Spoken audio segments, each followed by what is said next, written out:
All right. Well, first game was a disaster. It didn't function whatsoever. So let's go on to the second game that we already know is a disaster and at least have an easy time streaming it. Let's go with that plan. Also, let's turn this 500 to a harder 500. All right, that sounds like a perfect plan. Okay, so generally the idea I want to do for today's stream is just play some random stuff, nothing really dedicated to any one given deck, although feedback had been to have videos to one given deck. I wanted to jump around a little bit, play a couple games here, there, everywhere. Like, I know there's this event here that I'm interested in taking a look at. We'll start here, I suppose. So, event, they provide the deck. Okay. This thing. And every card can be cast for free, but you can only cast one spell each turn. I'm assuming that you can also do that on your opponent's turn. So the Omniscience and the Rule of Law both apply here. Also, you get to add mana for free as well. So it's the idea of, I'm assuming this is the extension of the Omniscience draft, where it's a controlled version of how all of this goes. So let's take a look at the deck and go, what in the God's name is this sort of thing? And the answer is...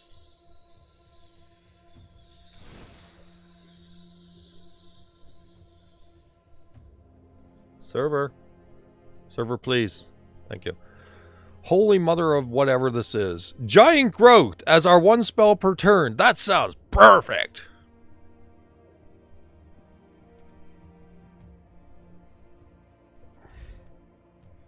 Okay, yeah, so they have some of these things in that set.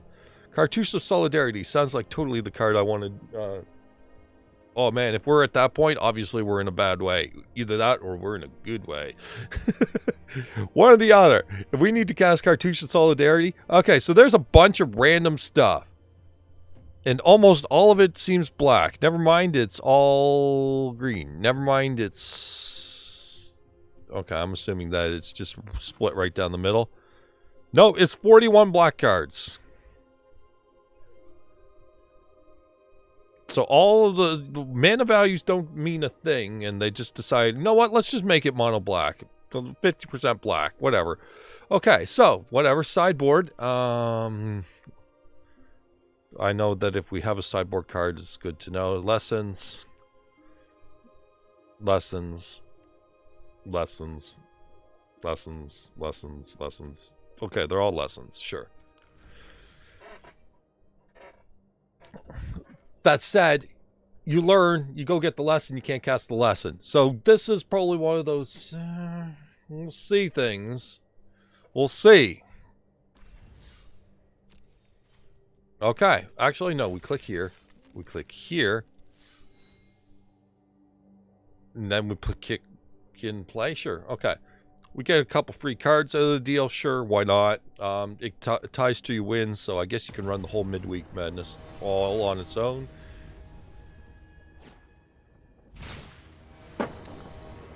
So the resource is spells. Starting hand size is also reduced as far as I know, but okay, it's down to this. Huh. Treasure Keeper seems a bit iffy. Timing rules apply, and you can't cast that card off of the Treasure Keeper. Draw a card for each different mana value among cards in your graveyard. So that's a late game refuel. Lightning Strike, Sovereign's Bite's a burn. I guess we're playing...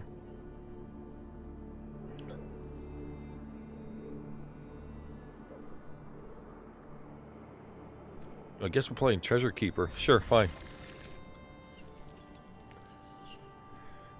Okay, so the opponent makes their play. Does nothing.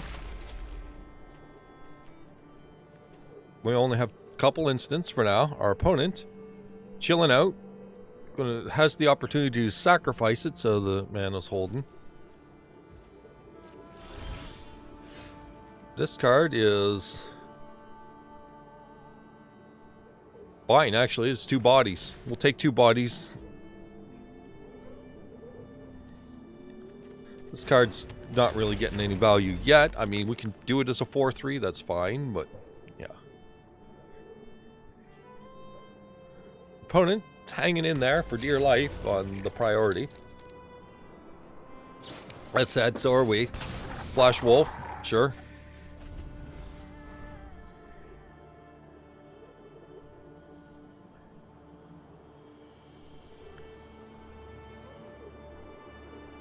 So as an omniscience thing, if they have a combat trick with the wolf, if they were to send it in, then like we know that they only are allowed one spell per turn, so we can continue with that.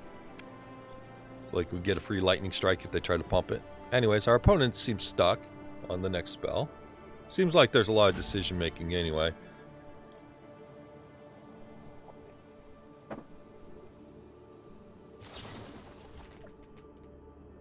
Our opponent takes this instant and throws it away, getting rid of Radiant's Judgment, which seems to have stalled them out just slightly. They are done for the turn.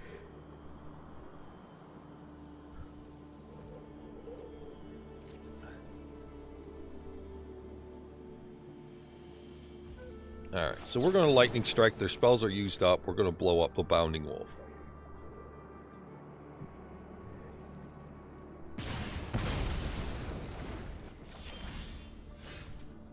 Fierce Witchstalker is a 4-4. I don't mind that, actually, at all. Especially after Radiant's Judgment was yeeted.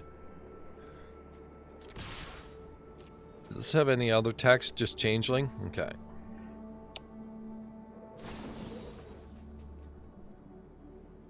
Okay.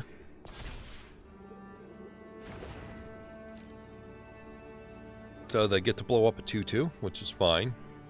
I mean, so their card got rid of half a card.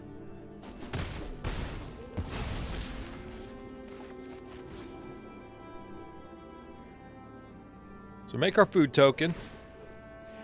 They gain their life.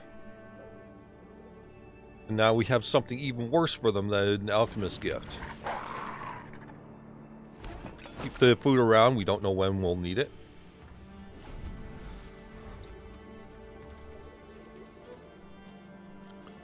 So this sudden insight gets real good at a certain point.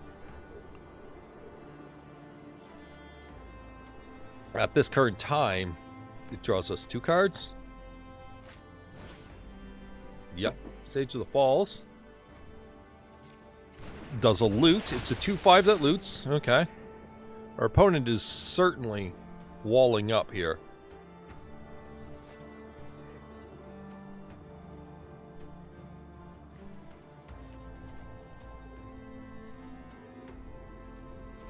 Turd Ogre gets 2 damage in, which will be nice. What do we have in here? Nothing special. Professor of Symbology seems like a kind of weak play for now.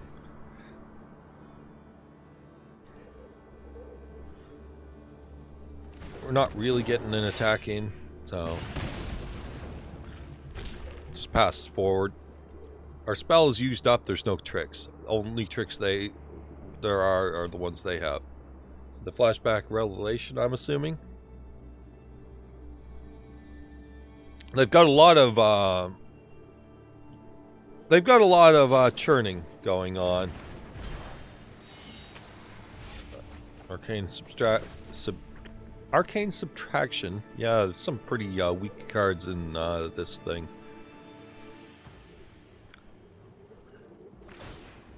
Opponent gains their life.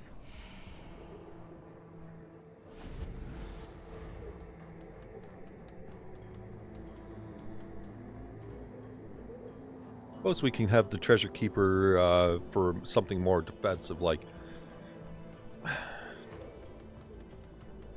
It really doesn't work unless they've already spent their spell, and it's the spell we choose. Opponent, pausing for sure. Savvy Hunter.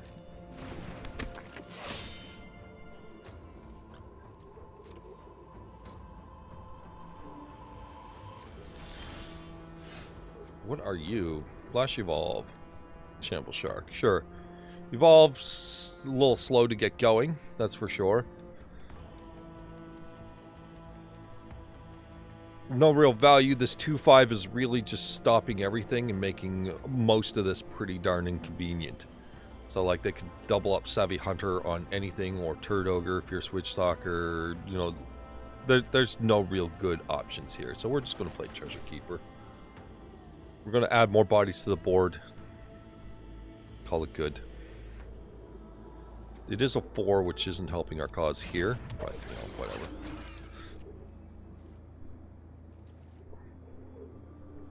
Our opponent is turtled. Essence Extraction. Kills our Turd Ogre, which was a 4. Yeah, we got a lot of 4s for our Sudden Insight. They've got a lot of life gain going on, which is not helping us because we had them down, but now we don't. Sprite Dragon exists. Our reach creature is now gone. Hey, this has got a flash on it. That actually makes it pretty alright.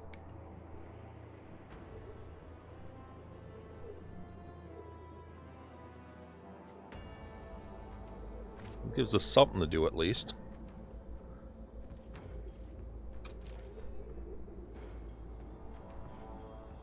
Our opponent sends in the dragon.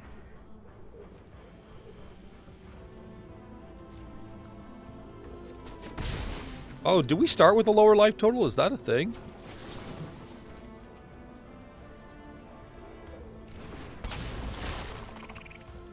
Possibility. Revitalize, some instant speed stuff. I'm going to go with Symbology, see if we can find something that might be a good instant to have. It's kind of starting to peter out here. They're all sorceries, aren't they? Yes, they are. Every last one of them.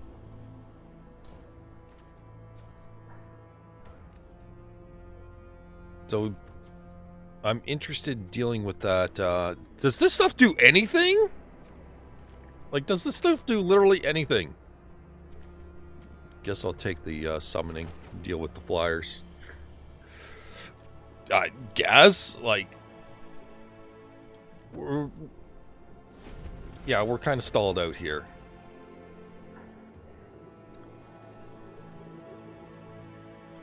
We do have some of the life gain. We can certainly stall it. Trial of Knowledge, because our opponent has been drawing cards like a freaking beast.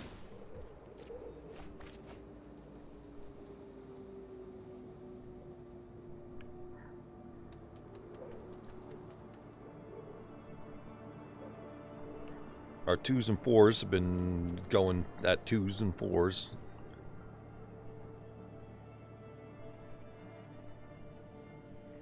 Our opponent's still deciding. They are taking a huge chunk of time. Like a huge chunk of time every turn. I don't know if they really know what they're after. You know, broad strokes, buddy. Broad strokes.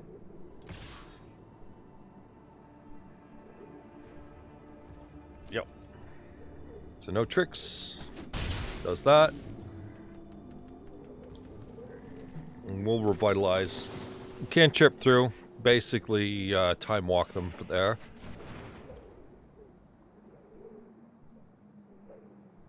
I mean, that's really not all that impressive either. That's really not all that impressive either. Alright.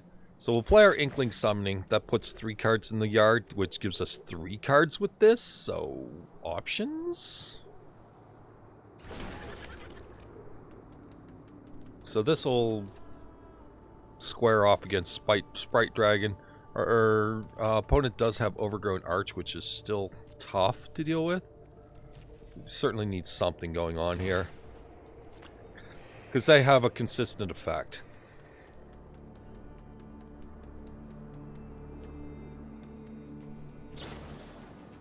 Faithful Mending. They've been getting every card draw spell. Every single card draw spell and life gain.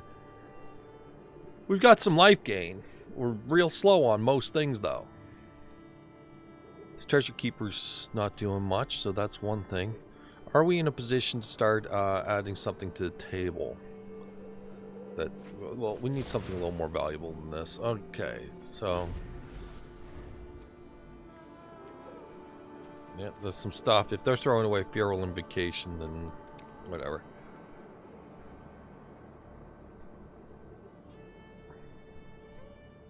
Need them to cast a spell on their turn. Cartouche of Knowledge onto the Savvy Hunter. Making it a flyer. Getting Trial of Knowledge. My god, my opponent has just had the miracle of everything. Just drop on their lap. Oh my god.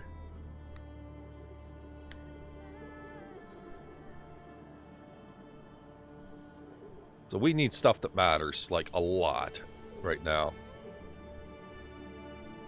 They've literally had everything drop on their lap, and they're just... Oh my god. You've played your spell. You have a combat phase. Please decide on something. So this makes food every turn? Okay. Which is just like, wow, would you like more life now? Because their Savvy Hunter's now alive. Which they're immediately activating. Okay, so they have nothing left other than the Arch for priority here.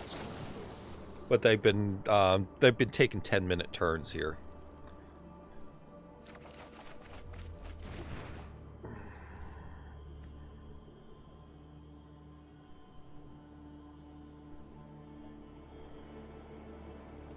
That's really garbage.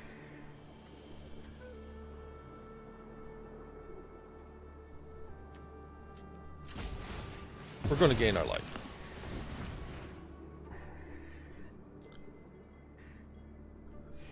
We're going to try and keep the token around. We definitely need it. So they get their card. It's not like it's going to matter anymore at this point in time.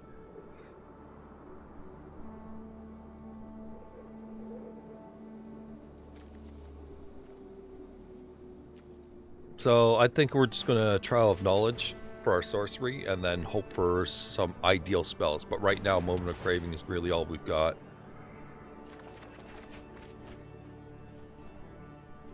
Oh, you're a thing. That's the card we need. Alright, so let's get rid of, I don't know, actually, this card. And this Drain seems kind of lifeless.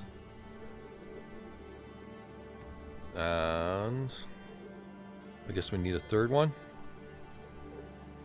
This is barely functioning. Yeah, that's pretty weak. Draw 3 cards, then discard 1 card. Am I overdoing it? I am overdoing it. Alright, well, Rotten Reunion it is.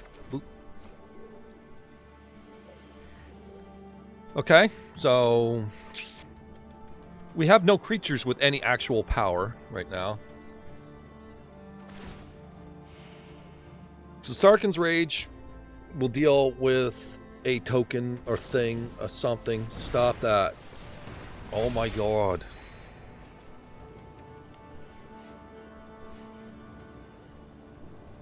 That literally has to go onto the Sprite Dragon. Doesn't it? Because we're going to run out of the window for that.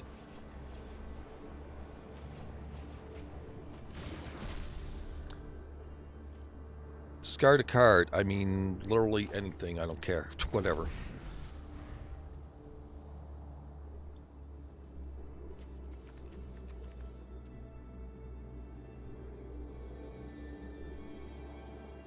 So let's see what they do. We literally have to just play. We need something a little bit more effective right now.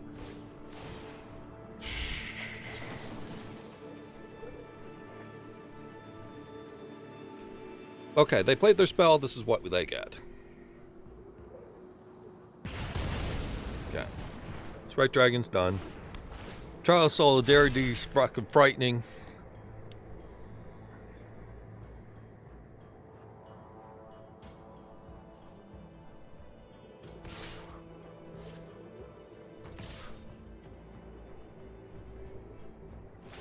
I have to let that 6 happen.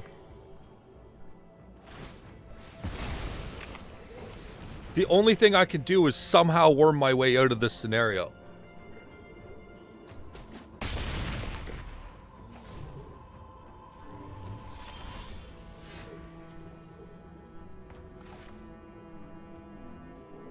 Yeah, this will do it.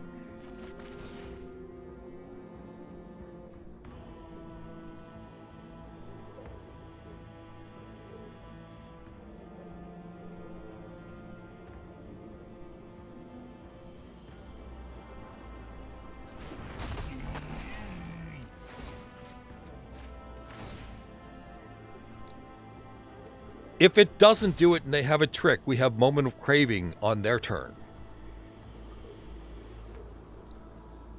And we'll use it with the Inkling token I've been holding for a lot longer than I figured I'd need. But I figured there was some sort of trick, either that or they are really assessing the complete board state on every effect. I'm not sure.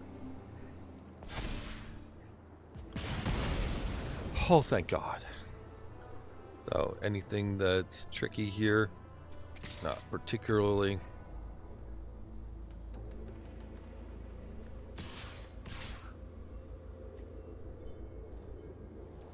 Alright, those.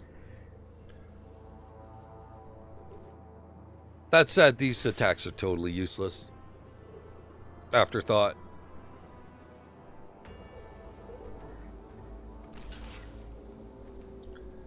Now, well, I'm just testing them. Just testing.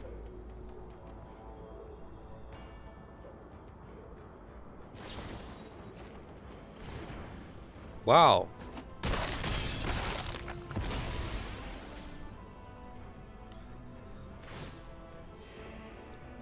Just can't get ahead of it.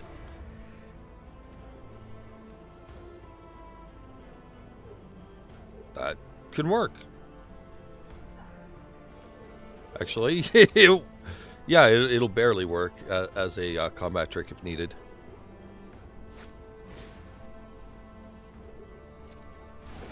Okay.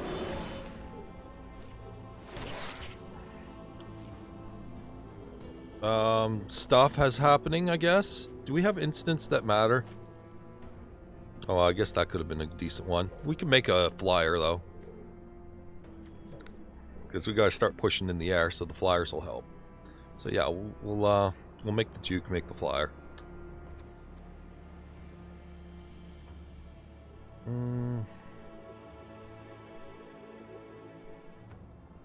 Don't know about you. You don't seem great.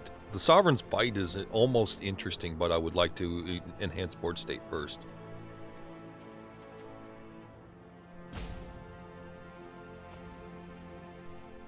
Okay.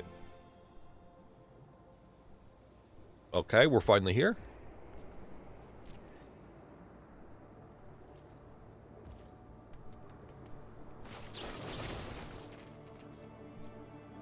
Got to push them down, so we'll send the Inklings in to do their job.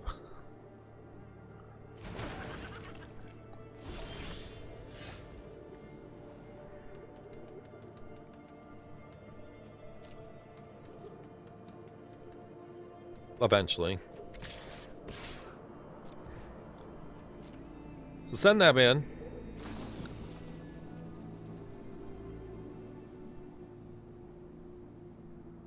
Okay.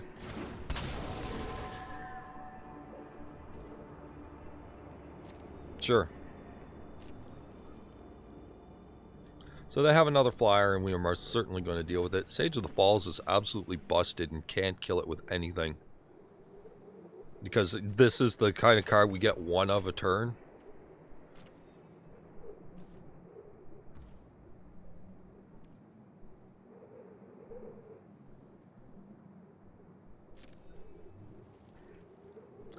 Okay. Well, they can't stop this. This gains us some life. I would have preferred it after Marauding Blight Priest was down. Let's deal with their problem. And continue to gain more life.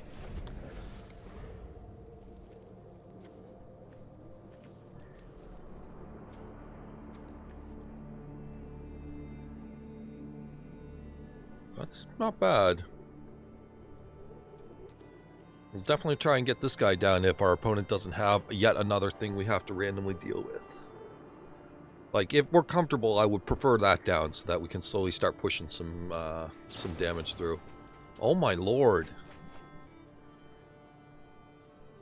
When it rains, it pours. And Rain of Revelation saying it's freaking pouring.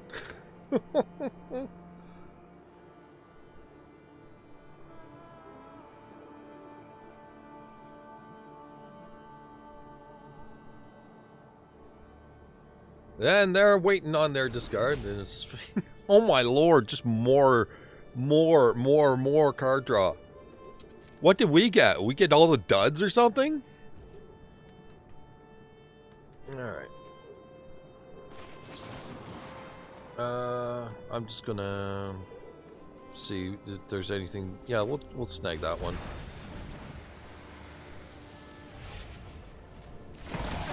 There, it gives us a spell for the turn. Wolf Rider Saddle. Interesting, interesting. I remember you. Yes. Alright, let's hope that our opponent doesn't have yet another Flash Flyer. Oh, they do. I mean, that's actually just fine. I will take that over anything else.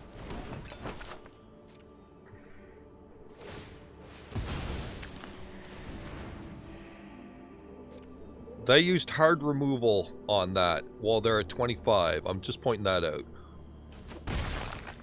So we just, like, our opponent is overthinking everything, but, like, we're totally going to just try and long game this stuff. Anyways, Shamble Shark's moving on up in the world here, so that exists. But Jar Glade Warden should give us something here to work with. We are out of instants completely, minus the might of the old ways. Okay, it's a 6/5 flyer. That's... Alright, well, I mean, if your opponent is just blind lucky, start to finish, what can you do? Like, we drew absolute garbage, almost started to turn something around, and they're just like, you know what? Here's some more. They had everything, and they just fucking acted so impulsively. So impulsive. Like, oh, so hard to get past that one. How does one choose? I don't know. It's not like we had much of a choice in the previous game. All right. Start to finish is a nice thing I want to see. Block Siege Combat if able. It's probably not. Plaguecrafter's interesting. Changeling Outcast exists. That seems pretty poop. Divide by Zero seems like a absolute stellar card. Iron Golem, go.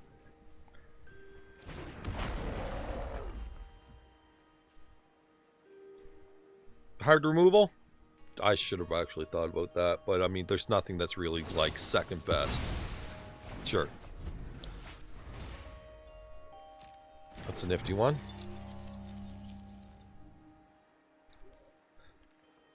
You gonna loot? Where's everyone got loot? This format's mostly over by turn 4. I haven't seen anything even remotely to the power level. Holy fuck, play! Thank you. Man! Got some opponents that are definitely feeling like there's 10,000 years available in life here, and they just kind of play whatever. Anyway, swing in. Swing in. Swing in. Yeah, I saw that.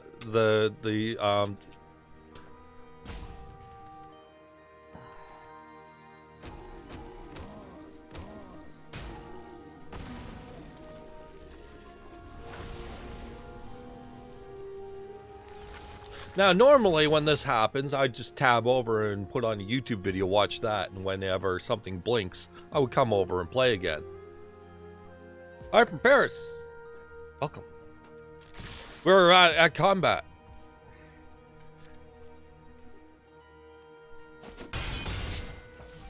I'm just gonna play Changeling Outcast.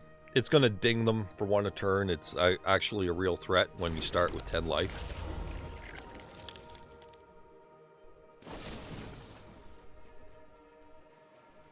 Okay. They've played removal so far.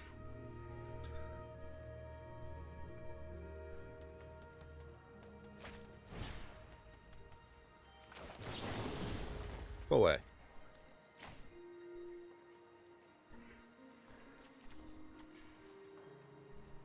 Can we just continue to go wider on them?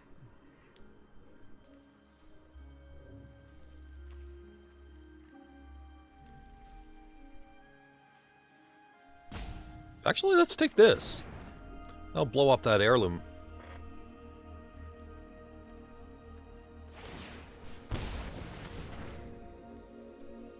They blow it up.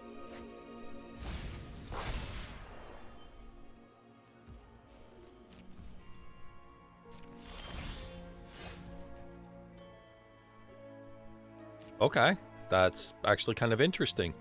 So we have a burn spell.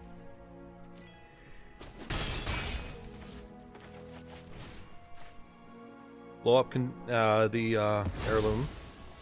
Get a token. Pass the turn.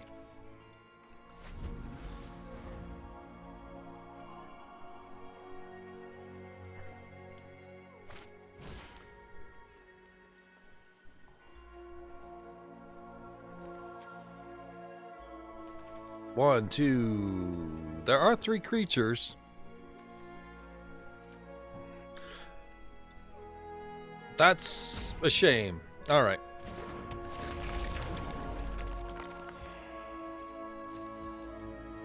And Radiant's Judgment doesn't deal with it. That's no longer a finisher in time.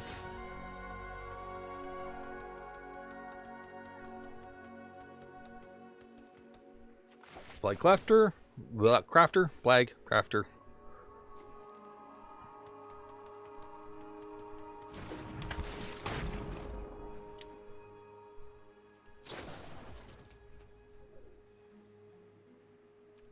Okay.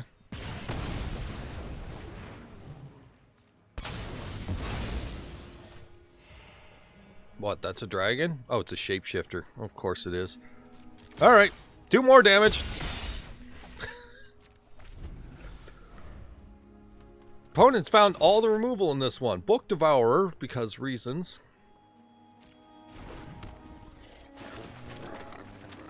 Once someone playing Arena due to other games not working. Yeah, weird, huh? Alternate costs, regular costs. I'm not sure what they're saying here. Die. Guardian Glade Walker. I like. Just enough for what I want here.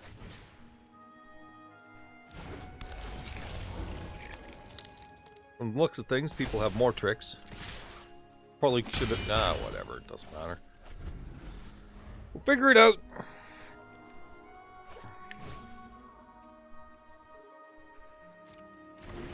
Okay.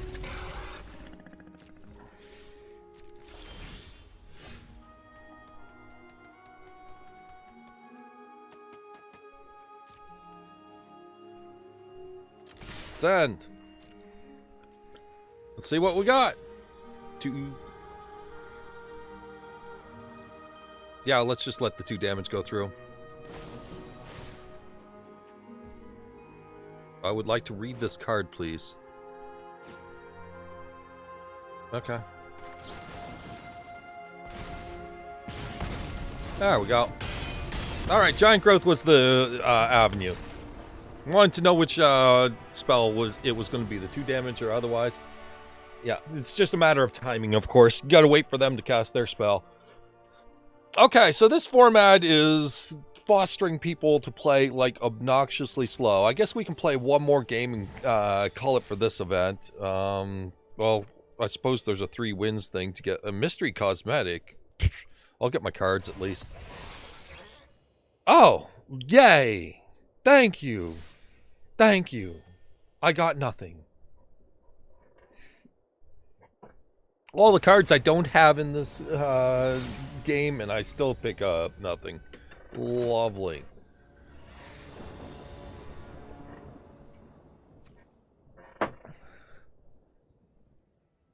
You did experience a bunch of slow AF mofos. Reading. Read books, people, and you will not look. So, ooh. +3/+3 trample, nifty. Drill Master's kind of iffy. Fender, Bear. Zeal is interesting, but we're definitely going to need something for it. It looks like I'm going to play the 5/3 and hold the thermo for reasons.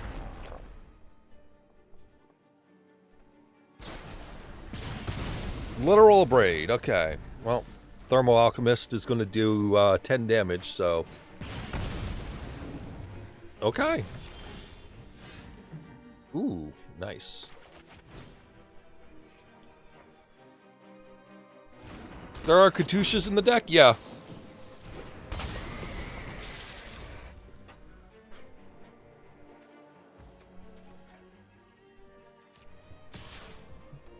Nah, we'll open on the forge. Let's deal with it. Wild size. Okay.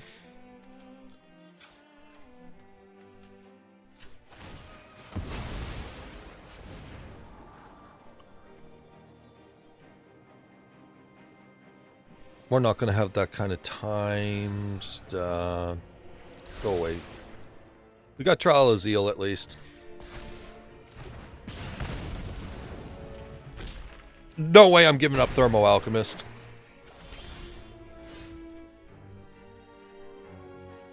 Nifty. So, Trial of Zeal. Do you have something this time?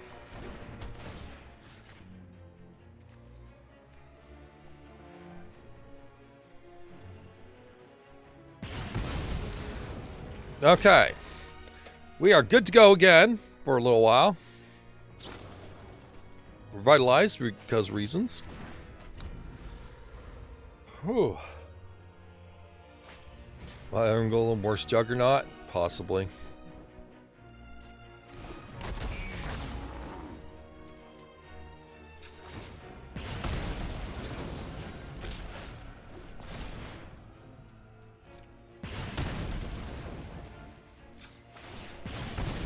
Okay, that was nice.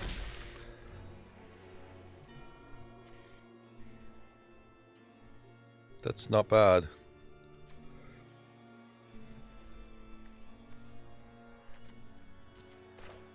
Okay. So activate Alchemist.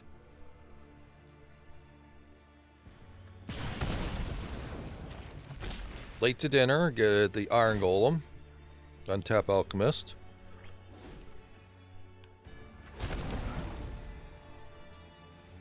Yeah, the food token is kind of what I'm after here. The Umbral Juke is to deal with the Electromancer. Unless something else comes up. Anyway, our opponent does what?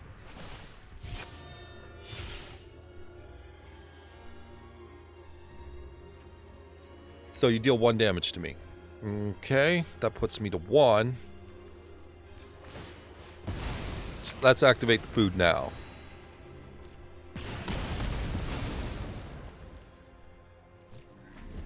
That is activate the food right now.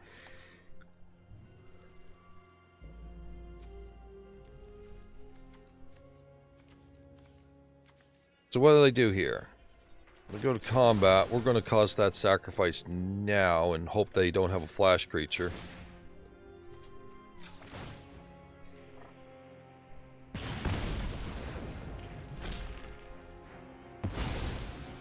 Okay. So dicey. You know, buddy, could you just stop having bodies? Could you, like, peter out a little bit?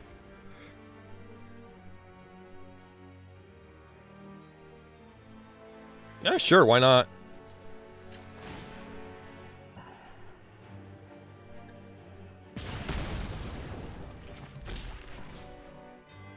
Why not? So this just makes a decayed, sure.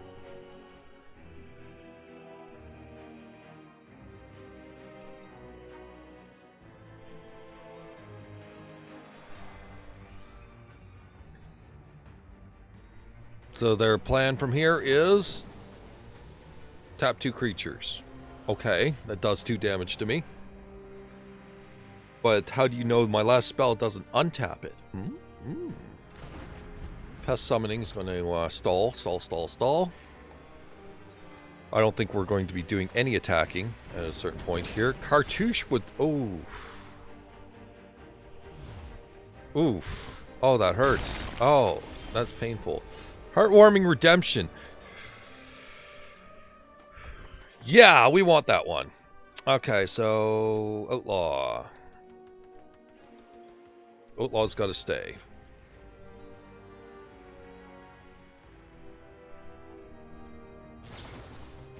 Drill possibility. Now my opponent's going to do the whole... I'm going to take off now.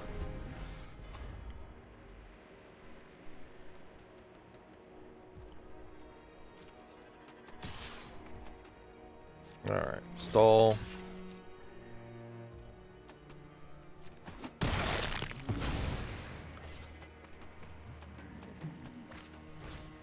Oh god, no. So now they're kind of running that. This stuff.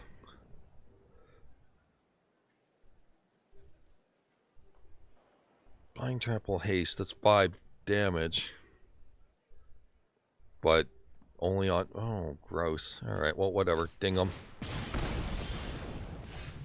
Grip Lurker. That's really, really not helpful, but helpful. I'm going to play Treasure Keeper.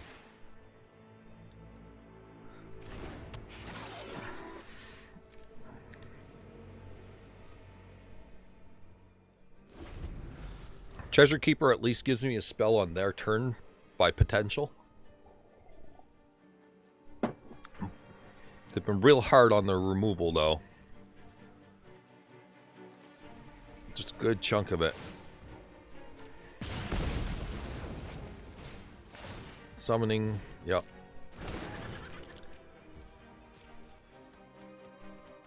They're not going for it. Alright, we ding. Rotten Reunion.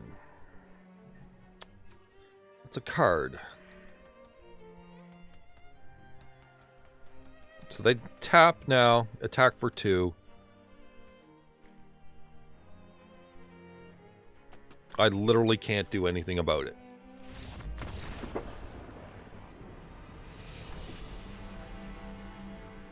Need a flying blocker, yeah. Yeah, I kind of need a lot. Opponent was really, really heavy on exactly the right answers.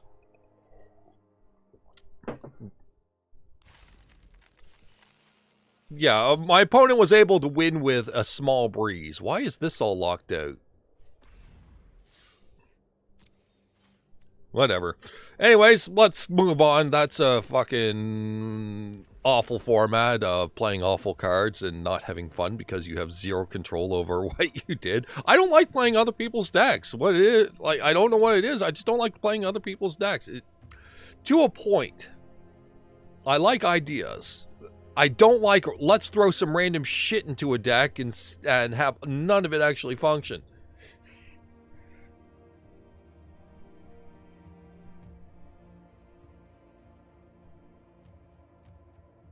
So anyways,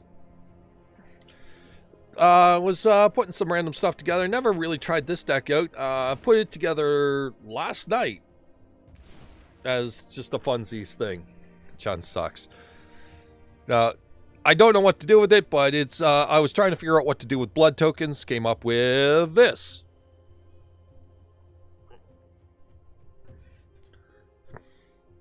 So we're playing literally all the artifact stuff. So like Inventor's Apprentice cares about artifacts. Voldaren Epicure makes blood token, 1 damage. Bomat Courier is an artifact and is great. Blood Fountain as well for the extra tokens.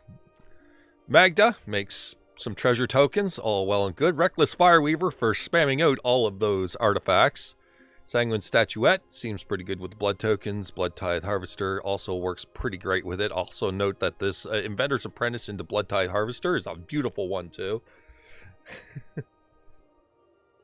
Poor Audric doesn't even get to see play in the Blood Token deck. I saw that card and I'm like, wow, that doesn't even look interesting. Anyways, we're playing a bunch of Blood Tokens and artifacts that sacrifice themselves. So we're playing the 4 Mayhem Devils to tie in for the 3 drops and a few unlicensed, and we're going for the face.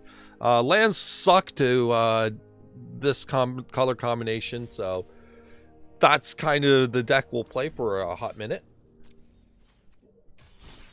And it looked like a little bit of fun. I don't know how it plays out, but we're going to definitely try. How to break the 1 and white copy spell, copy spell. What?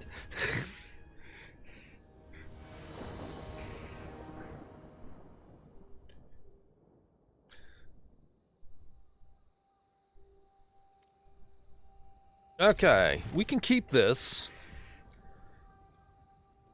I'm thinking we want to open up Inventor's Apprentice. Show of Confidence doesn't even, like, I don't even know personally. I'd have to look at it. Merfolk's Secret Keeper. My opponent is much the frightened. We're going to set down our stuff on the table. Here's some stuff. They put down a wall, stall out.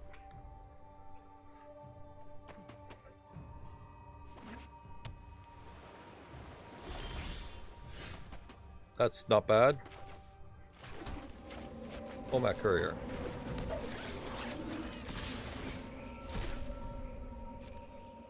Figure out the Mayhem Devil later.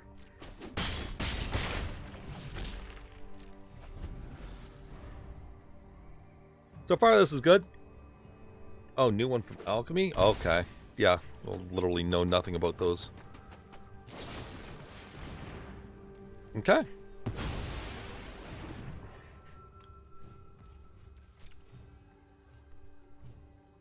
Our opponent, stalling with a 1-mana something or other. Possible boomerang or God knows what. Anyway. Let's play Mayhem Devil.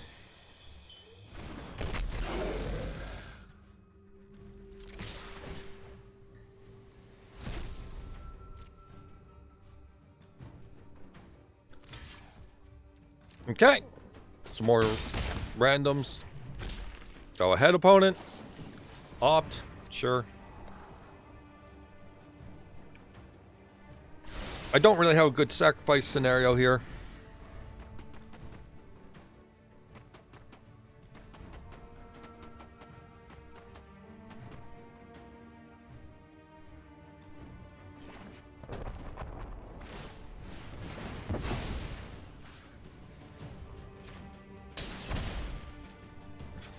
Take our cards.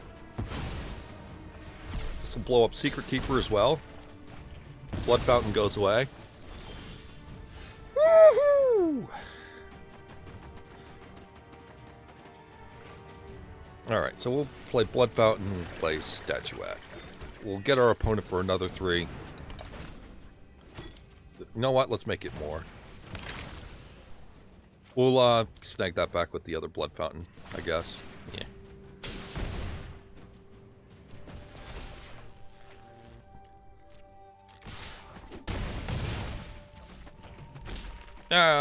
Yeah, sure, why not? So our opponent's at 5. Just got to sneak in a little bit extra. Somehow. Oh, wait, we've got 3 here. Our opponent's doing something with their graveyard. Not sure what. Gisilda.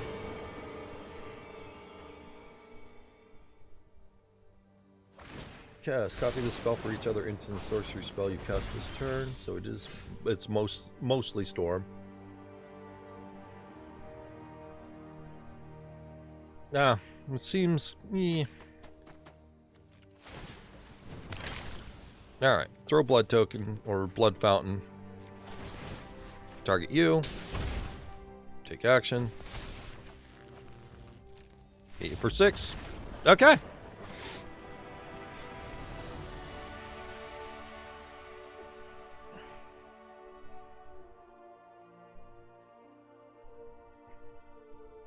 Okay, so that's some use of blood anyway.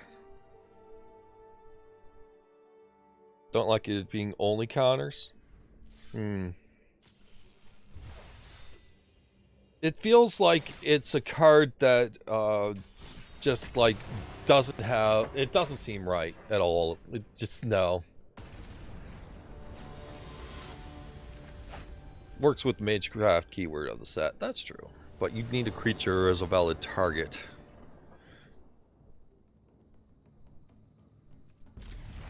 Okay. Guess we'll start Avenger's Apprentice.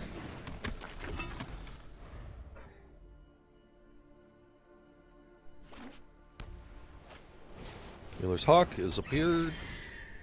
Not bad. Alright.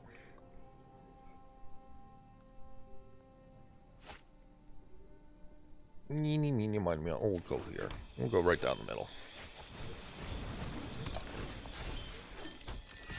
Send in the Apprentice.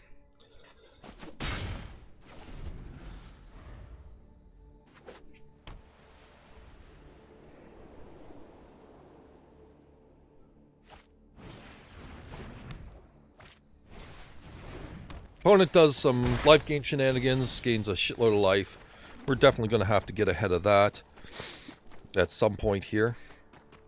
I'm going to play Mayhem Devil. It's the best way to deal with Healer's Hawk and shit like that.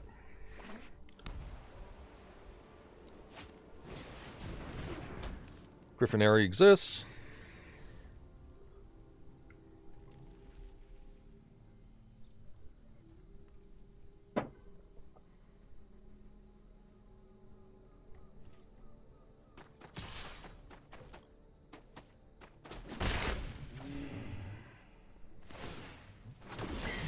Okay. Statuette.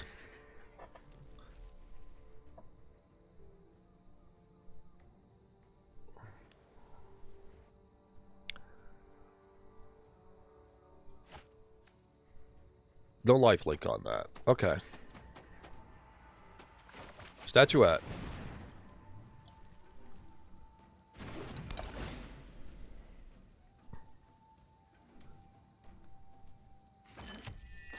I'm gonna play this. I'm gonna sack the blood. Discard the blood fountain, I guess. I want unlicensed to be able to deal with some troubling things. Get rid of Healer's Hawk.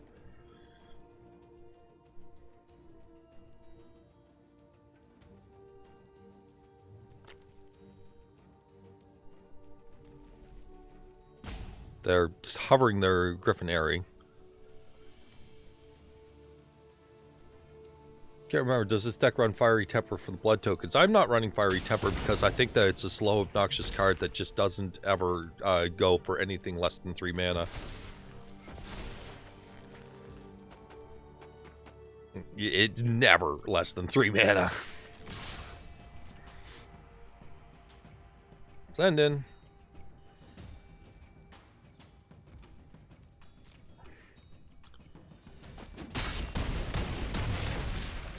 Pass the turn. We have 1 damage in the bank here by a Mayhem Devil and Blood Token, although statuettes would then suddenly kind of be offline. So, relevant information. But they... yeah. So it is what it is.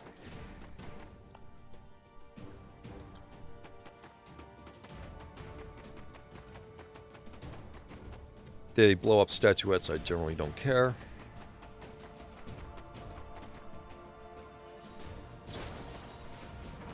Gain 4 life. Okay.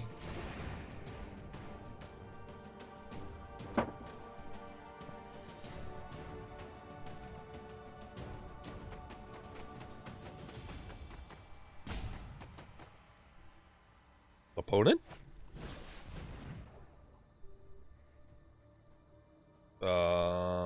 Okay. That is the thing.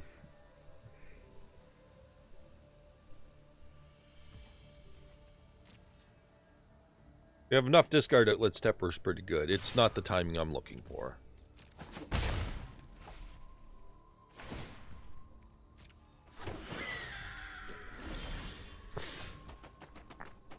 That's pretty good.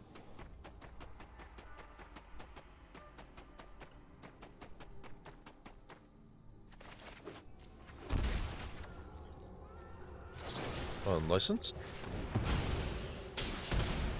Oh, I just realized this combination can't happen. Ah, well, whatever.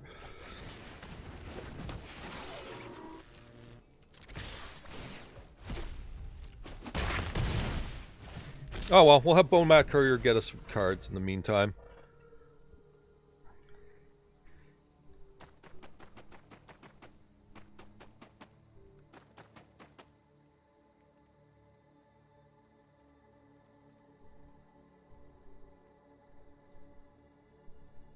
We have a chance of getting there. Our opponent's definitely spending plenty of time on their turns.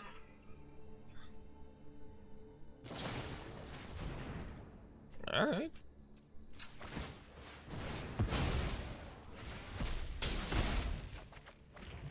Blood Tithe Harvester. Yeah, that'll do it. Still attacking.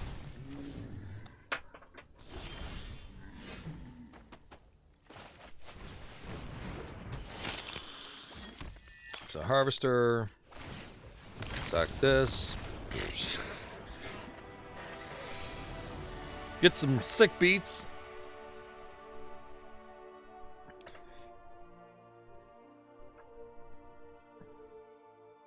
Yeah, Griffin Airy was a little tougher not to be able to interact with, but whatever. You just kind of suffer through it. Luckily, they were playing the I'm going to play a bunch of life game, but nothing actually impactful, so we were kind of... They just played stuff that didn't do anything, so luckily, just a slow burn on them. Like, literally, if they didn't draw Griffin Airy, I shuddered to think if they actually had anything. Luckily, there's so many life gain cards that the life gain decks are just getting progressively worse and worse and worse as they're just like, I'll just take this shiny option. Okay, so interesting way this hand works out, but we can totally run it. Toolcraft Exemplar exists. That's a tough one. I'm gonna have to go Blood Fountain, I guess. Let's turn on Spire. Blood Tithe Harvester knocks out the Exemplar, or something like that. Ancestral Blades, kind of making it a bit tougher. Oh, that works a little better.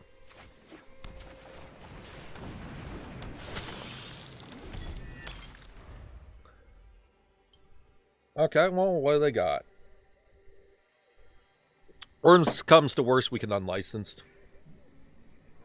It's not Mardu vehicles, because there's no such thing as good vehicles in Mardu.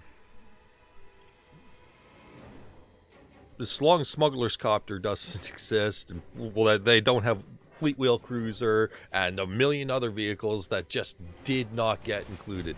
What the fuck is this? Is somebody literally trying to make Call the Forge Master actually function? What's it do? Non-token dies if it was enchanted or equipped, return it to owner's hand. Non-token. So Exemplar is not. You can cheat your tokens that are enchanted or equipped get +1/+1. So we can just take a Toolcraft Exemplar just fine here.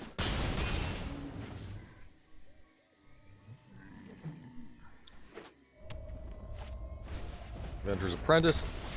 Also, I would love to thank the matchmaking algorithm for being a douchebag. Anyways, now that that's over with.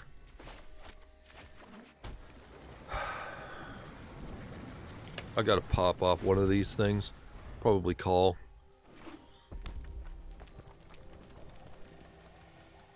Unlicensed turn. Gotta slow down their roll just a bit. Okay, whatever. I'm gonna die anyway. Take 3. Slow them down just a little bit here. Okay.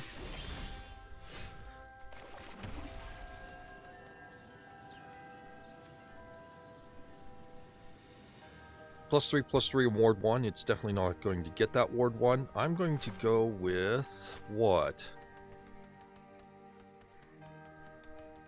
It's got to be an unlicensed at some point here. Alright, we'll put this guy down for now.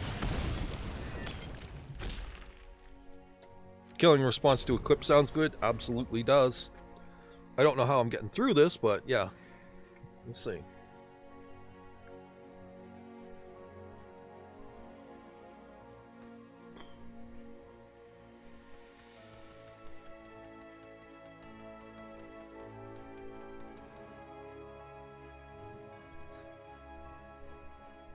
Statuette's gonna help if I can ever get there. Can't.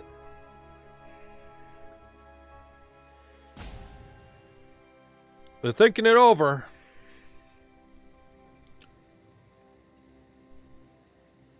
I didn't draw anything with toughness.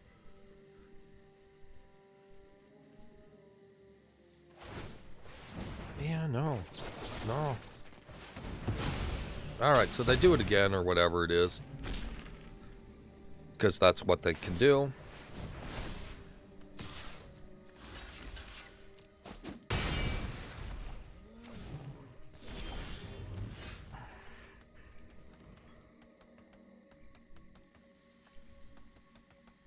I just don't have enough. I can't beat this. It's just not enough. I need mana, or I need something, you know, just one thing, the next thing, the next thing, the next thing. I can stall and stall and stall, but this is, you can't stall in Magic anymore. It just can't be done. Everything's a snowball, so as soon as you look like you're losing, you're correct. You've lost. I mean, if you have an out, you have an out, but there's no out there. I needed that card, but I needed a little bit more than that card.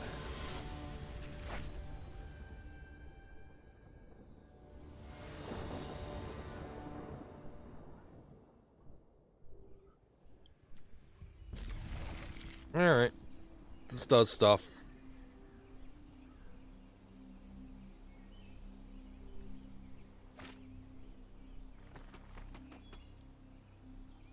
Join in anytime, opponent.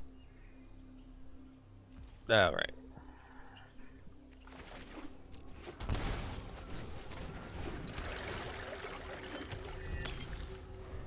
So Blood Fountain, and then I guess Harvester maybe, or Magna. Harvester or Magna, depending on what we're feeling here.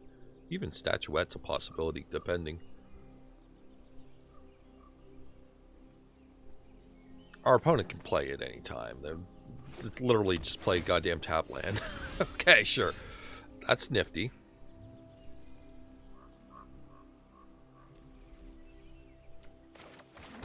Then I'll Magda.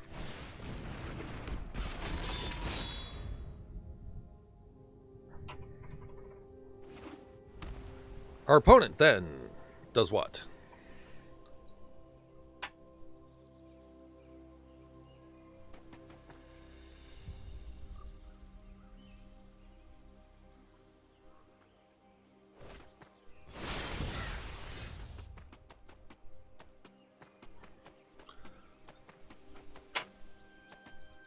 Okay, that's a thing that's possible.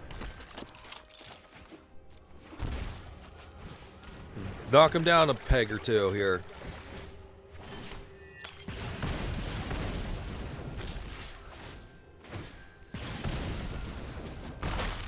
Pretty good Fireweaver, all things considered. Not a bad Fireweaver. So early game we get this stuff, and then late game we get a Mayhem Devil, I guess? I don't know. They didn't draw a land, or that was not Doomscar.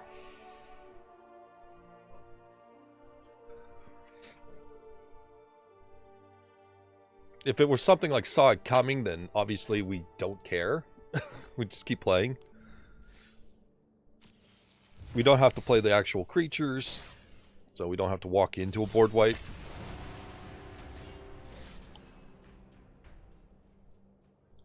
I was wondering about a Reckless Fireweaver, if it'd be any good. That was an alright example. That was not bad. Oof. Okay.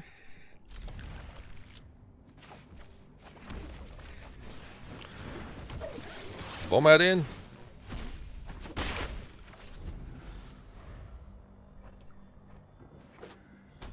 Failed passage. Could have been right on time. Opponent playing Forest. Get our Black Source, Blood Tithe. Bomat, in you go.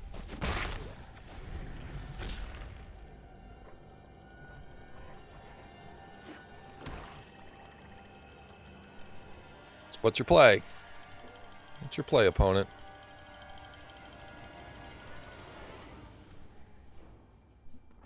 Gonna knock out Bomat Courier?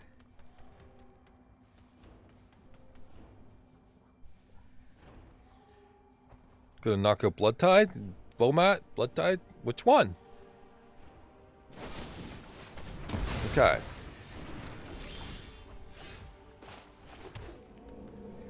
Honestly, they're gonna kill Mayhem Devil. It's big old target. I'm gonna get another card out of Bomat.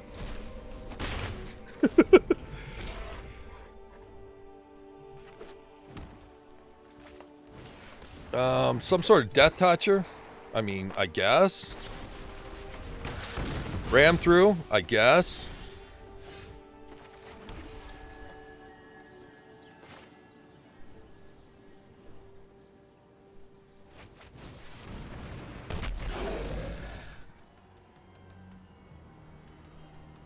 Alright.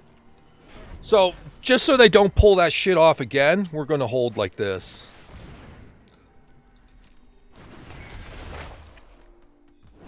Alright, fine.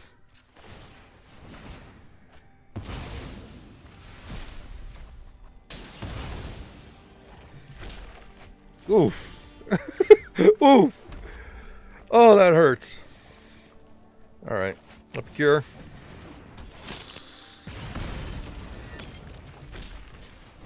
Let you. Swing in for 3. Pass the turn. Duress goes off.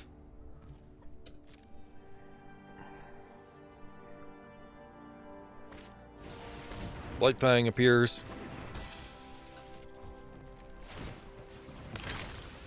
Let's get something new.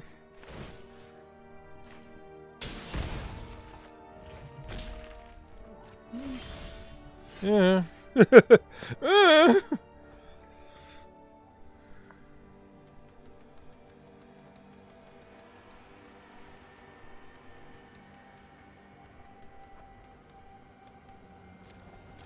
I'll get Bloodfang off the table. Sure.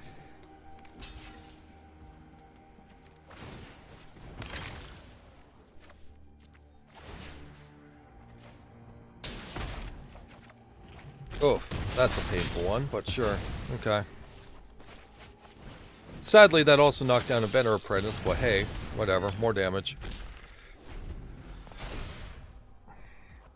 That actually hurts a little bit for later. Because we do have to attrition them out, but we're kind of just not getting there. Fuck off with the extra shit, dude.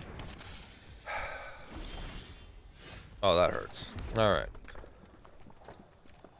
We chill.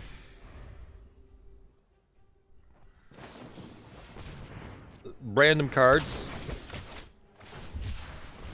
Sure.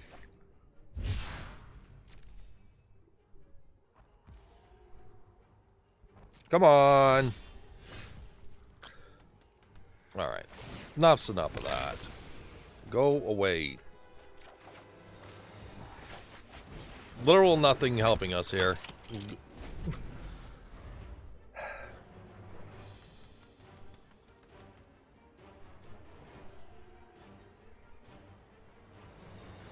Opponent was highly interactive. Now they're just playing random shit go. Yeah, like I said, random shit go.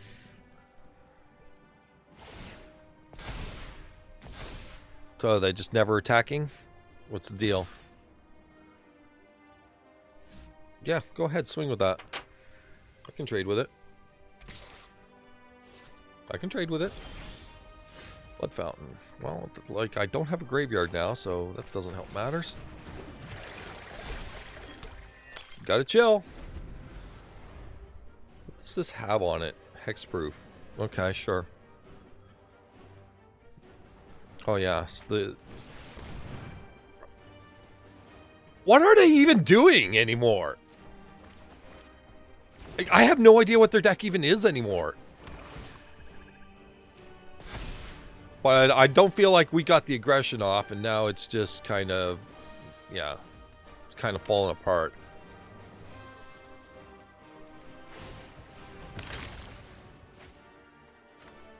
Our graveyard is gone, so there's no point in using the Blood Fountain currently.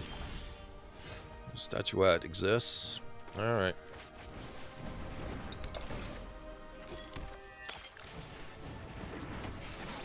Alright. Give me something to work with.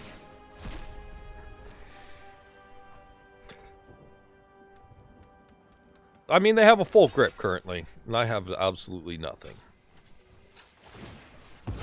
So, bit of trouble. That's actually helpful. That's actually helpful.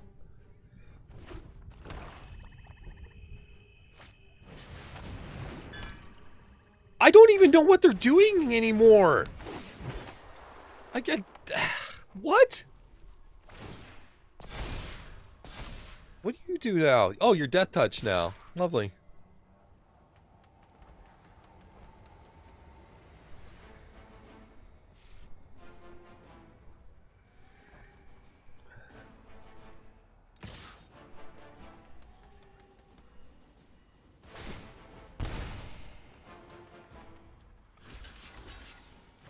Well, just kill it, I guess.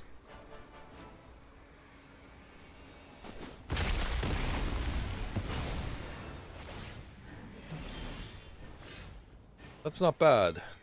It's actually going to help out a little bit, potentially. Alright, pass the turn.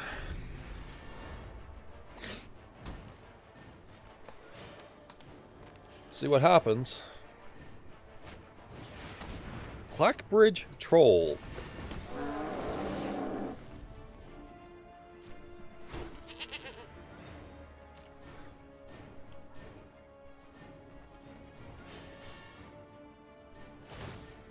Okay.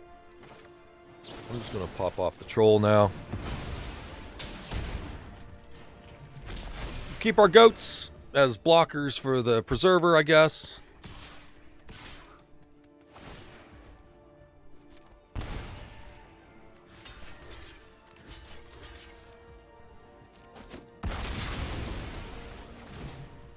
Okay. Draw a card. It's not bad. That's not bad either.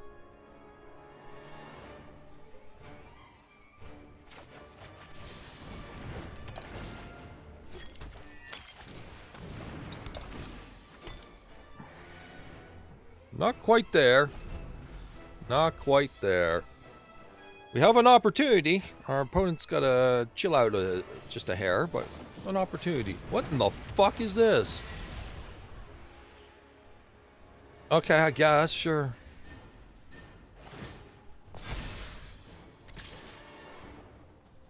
Are they getting ballsy?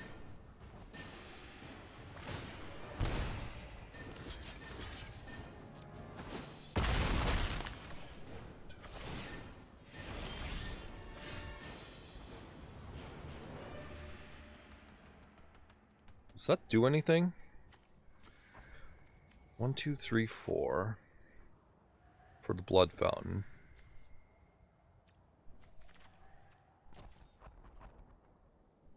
Gets us what? That does what? It's a potential 1, 2, 3, 4. Boom. Courier. I've got to sacrifice this. Let's see if we can find something else. I mean, we need to activate these segments anyway.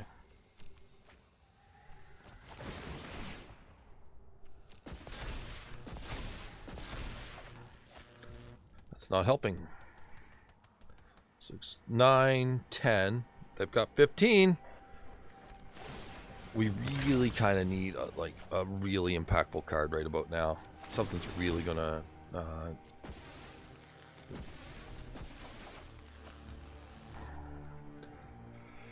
this game just quite confused as to, you know, what I'm trying to say here. Well, hopefully this will put the opponent a little closer to on the defensive.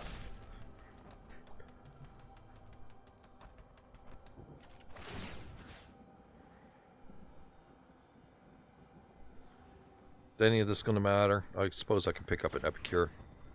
Do the 1 extra point of damage.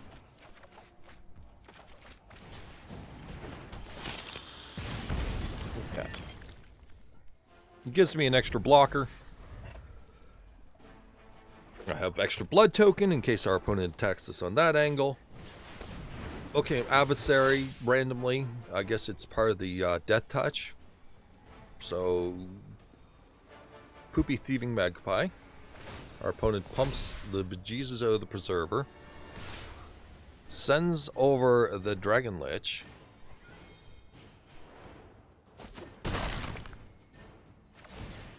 Gains 2 life. Statuette. So that's 5 damage I guaranteed get through with the Sanguine Statuette.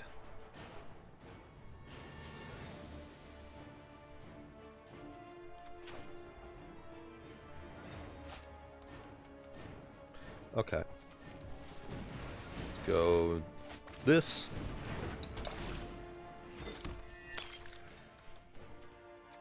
Throw away this mountain. Hope for something that's going to push just a little bit harder.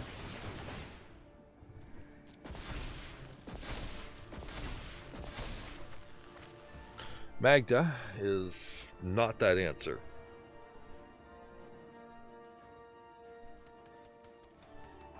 Magda is not that answer.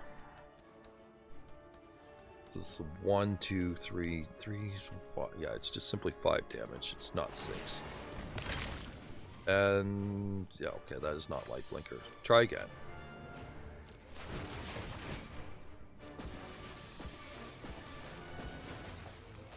There it is. We did it. We did it. Just barely. But we did it. Woo!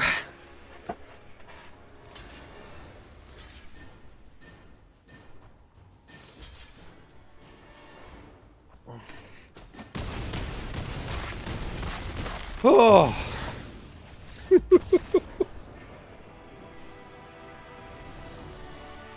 Okay, so for a rough draft of a deck, it's winning against confused decks. So there's that. Well, it's winning and losing. It's definitely got some play. I just don't know the direction. So it's just some options anyway.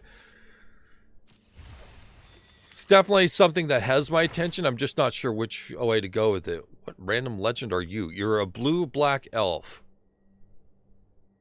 I mean, why not? Let's make green so good that it's every color now. Let's make green so good it's just every single color. Okay, so that's blood for now. Seemed fine. Edgar, randomly. It didn't seem like an inspired card to me when I was looking at it. Anyways, not all of these cards were like decks that I've showcased on YouTube. As I know some folks that came from Twitch recognize some of them. So I figured we'd show some of them off here. This is a quick showcase. I just need to kill some time because the other game didn't launch. So as a result of that, we're playing some of the other things that are floating around. So I guess this was the other one. Did we ever do Desecrated Tomb on the channel? This is where we were at with it now. I know that. I don't think I ever changed much for it. Is there something else that goes in this now? I believe there was something. Something that returns an artifact. Oh, yes, some sort of goblin.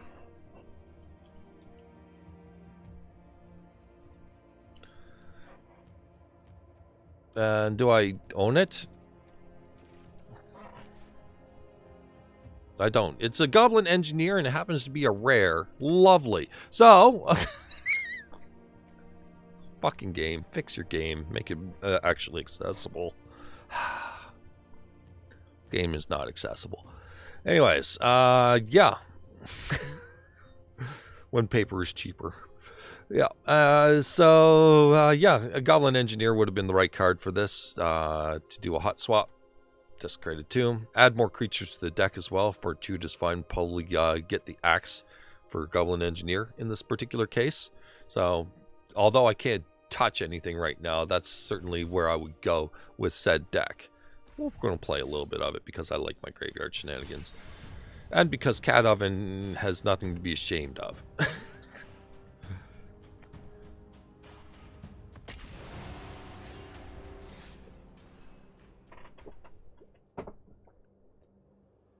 So we'll be using Cat Oven to make bat tokens, which is why the deck's called Bat Oven.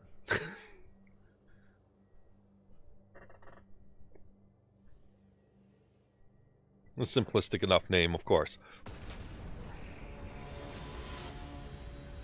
Desecrated Tomb. Every time a creature leaves our graveyard by any means whatsoever, we get a bat token. And it's a single bat token for each instance of removing creatures. So you remove 10 creatures, you get 1 bat token.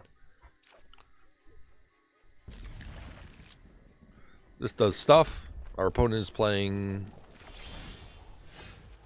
Here, have a Stitcher Supplier. You're going to hold up a shock. Here's a Stitcher Supplier.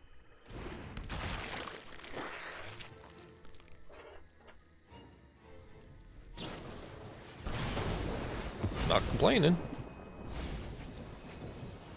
All our artifacts are in there now. Every single one. All our cats are in there. Well, and cats are active, at least. Cavalcade. I mean, I'm probably just gonna... I probably should do Scrap Heap Scrounger and make our opponent deal. I would like Aegon down to shut their deck down pretty quick. It'd be a big barrier. Just throw more creatures out there one way or another. I figure 3 power might have them actually thinking about. Yes, there we go.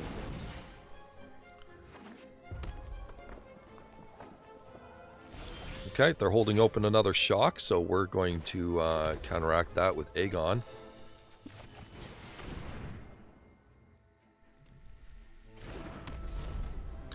Who's also really good at activating Desecrated Tomb.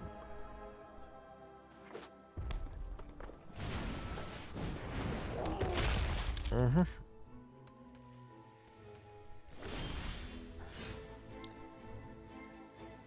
Okay, so we're just going to, I guess, get rid of Tomb and Mire Triton, I guess. That's a pretty good defender.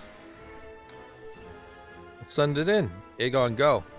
They may combo it with a shock. If that's the case, they have literally absolutely nothing going on in their lives.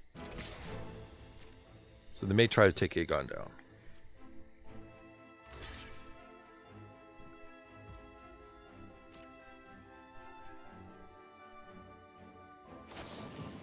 Yep, that's fine.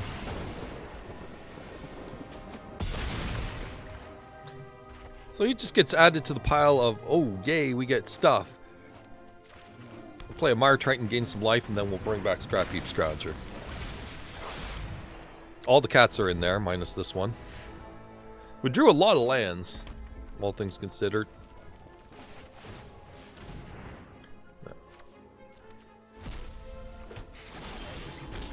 That's a nice beatdown.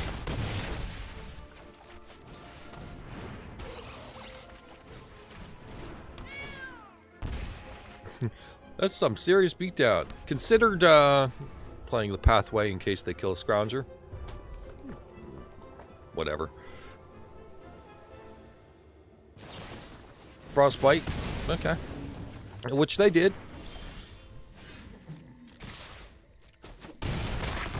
They're at 8. And we pass the turn. Our deck is not doing what it's supposed to, but hey, we can still play creatures. This card does what?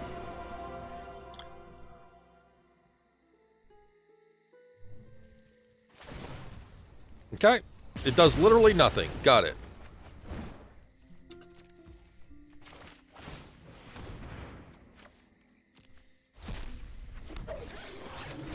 Literally nothing.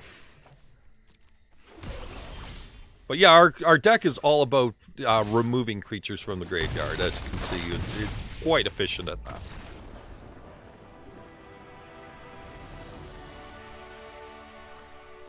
So yeah, if you happen to have a Desecrated Tomb out, then you're making a lot, and I mean a lot of bats. Also, the decks that are like very removal heavy, like they're killing your stuff and you're just bringing it back. Like you're resilient against those decks as well. Like I don't need to say how much Scrap Heap Scroungers really, really good against removal. Our case in point, our previous game. But it's not so good against aggro. Luckily, our opponent was allergic to damage, so we were okay.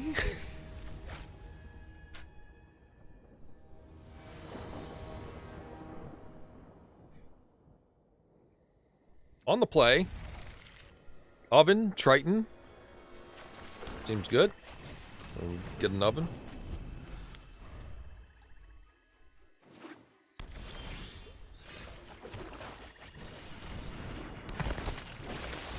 Reveals another Oven. Okay. It's fine. But we'll have a Tomb down and we'll figure stuff out from there. Ranger class. We have Death Toucher, so it really doesn't matter all that much. I mean, that's a card. Let's put down a red source for now. And we'll pass the turn. We're going to stall out while our opponent gets themselves tuckered out. Uh-huh. Welcoming Vampire. You got it. I'm just going to deal with this right away. There we go. Not let anything get out of control. Let's play Cauldron Familiar. Play a land. Play a Triton. And we have a Cauldron Familiar in the graveyard. Okay.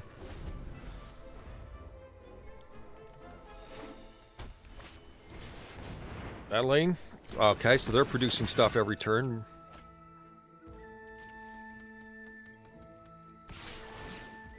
Yep.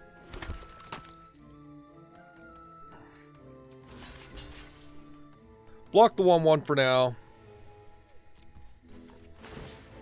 Run the cycle.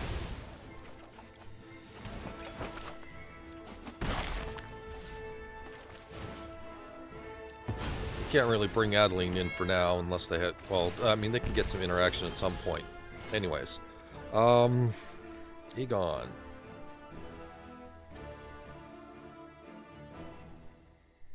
Yeah. Yeah, you can work as the Throne of Death. You can certainly work. So set that, and then we can set exile creatures at will.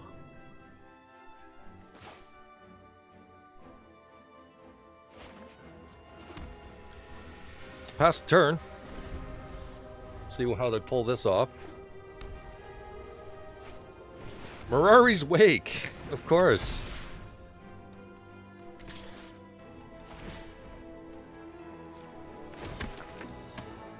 So this is too many creatures for kind of our process here. Let's draw a card.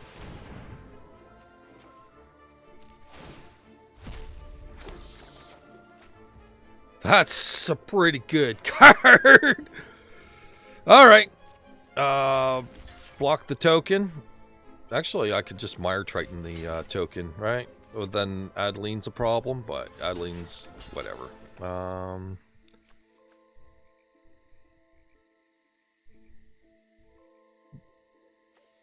Actually, we can probably get ahead of it even better.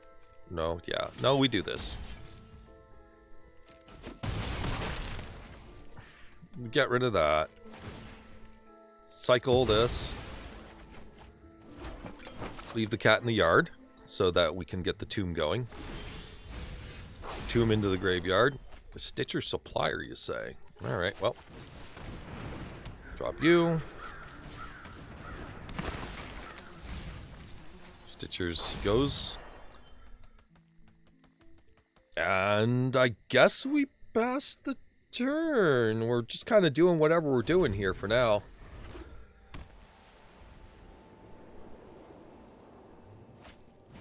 Righteous Valkyrie. I didn't know where gaining life got involved here, but suddenly gaining life is involved. Lyra Dawnbringer. We can stall that one. Rewatch video later? Alright, take care, Shard. Thanks for stopping by.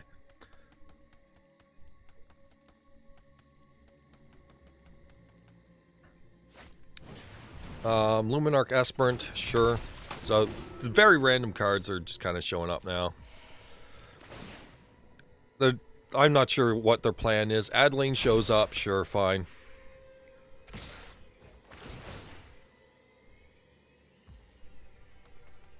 Okay.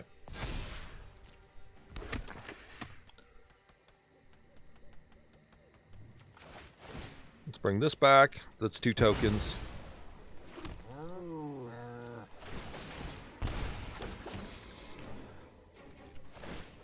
Sack Stitcher Supplier. Get some more options.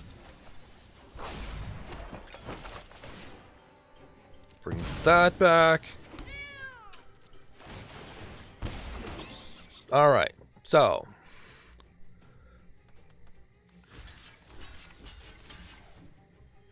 Five, 6.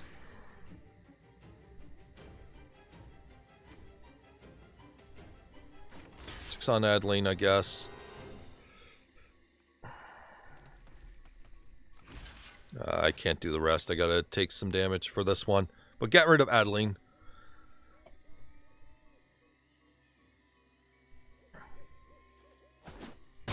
What's this randomness? Yeah, we're playing the Graveyard Desecrated Tomb deck, but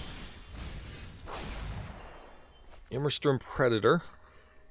It's a card. It does activate things. I just don't know if it's the best use of our mana right now.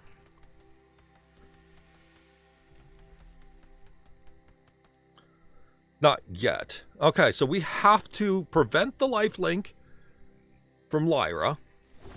So we have to sacrifice whatever she's swinging in with that somehow. I don't know if we have the means to be able to pull this off. Sure. My opponent's just playing random shit. That's too much. That's too much. That puts it over the edge. And yeah, okay. My opponent played random creatures that happen to have a shitload of power and toughness and spit out a shitload of tokens.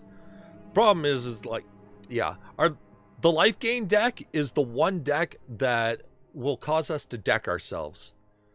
We can probably survive it in most scenarios. My opponent was playing random shit though, so I didn't even know what to peg them on at first. I didn't know how to play against them.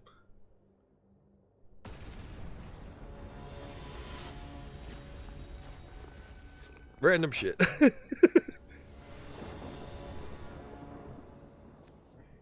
On the play. Something a little more aggressive. Okay, so I guess we'll start Oven, and that'll give us a Kroxa food.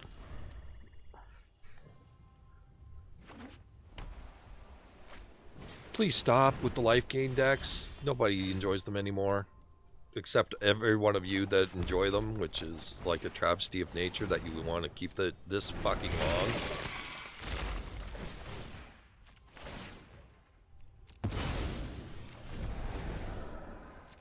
Alright.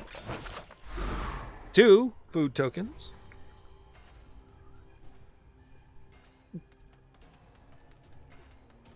I am strongly considering moving on because I'm so tired of life gain. Very strongly considering moving on.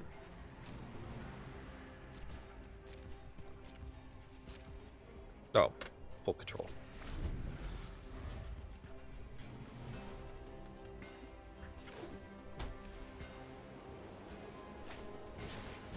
Yeah, Speaker of Tavern's, you got it.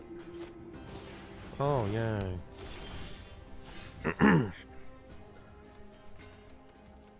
Stitcher Supplier is a strong consideration. It's actually a stronger consideration. So Throne of Death, and then a Stitcher Supplier. We'll get Desecrated Tomb out when we're a little more flexible.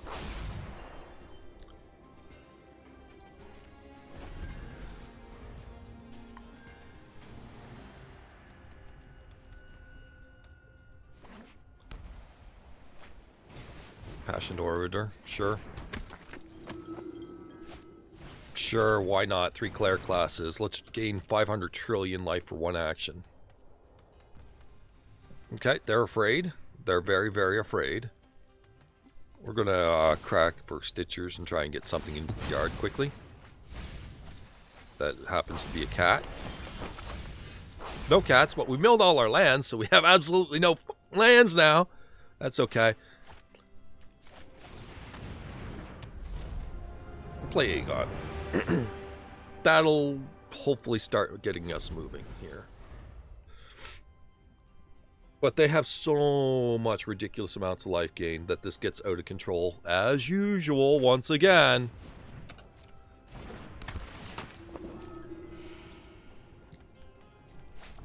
This deck is so tired.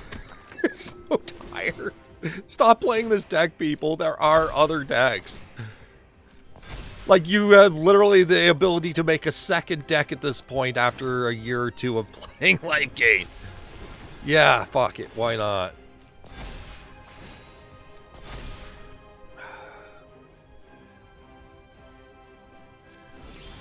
Alright.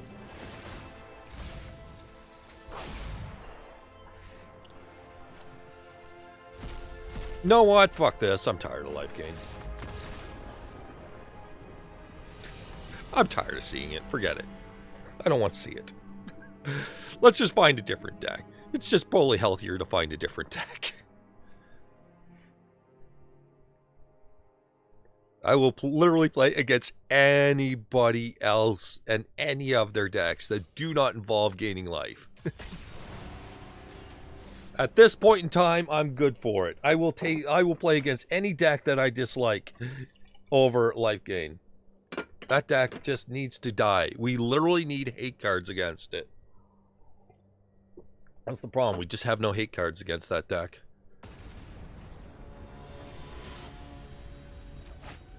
But I have hate decks against it. Like, I have decks that literally hate on life gain for a good reason. We're on the play. We have this stuff. I think I want to start with an Aegon as a Throne of Death. We have all the artifacts we could ever need. We just kind of need to get the milling going so that we have, like, graveyard interaction with Witch's Oven, for example, or, you know, that kind of thing. Ooh. Shadow Spear is real bad for us. I'm going to play Scrap Heap Scrounger and get on the offensive. I'll figure out what I want to do after that. We can beat Shadow Spear with a Mire Triton. The fuck, Slivers? I mean, okay. Desecrated Tomb. I'm gonna swing in.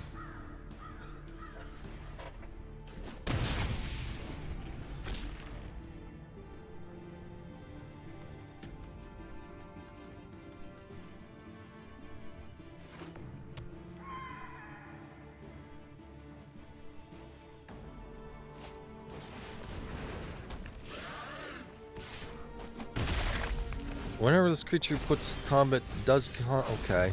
I don't know what these slivers do. I just don't know. Cruxa's not live yet, but it can be soon. Witch's Oven. Swing in with that. Triton. Cat is real good find. Cat is a very good find.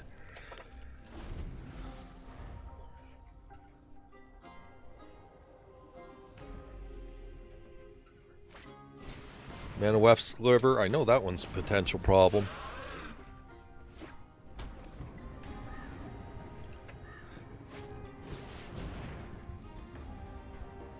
Oh, that's lovely.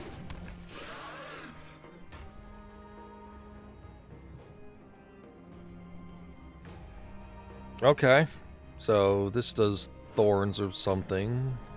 They're doing stuff. We're going to start doing our stuff. So Scrap Heap Scrounger's going into the bin because we need blockers through these shenanigans. Then we can get Scrap Heap Scrounger back. Oh, okay.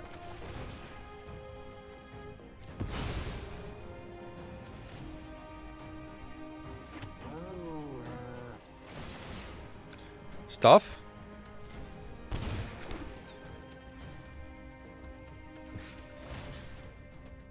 More stuff.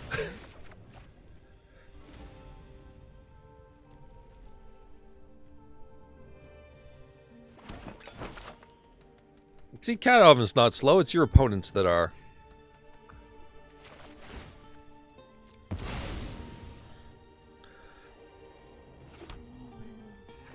Okay, more bats. Mill a card, we get E-Guns milled. Fire Triton, we can jam a Croxa. Croxa's real freaking good. It gets rid of Scrap Heap Scrounger in the process, which is I'm not sure about right now. It's gotta be good though. Yeah.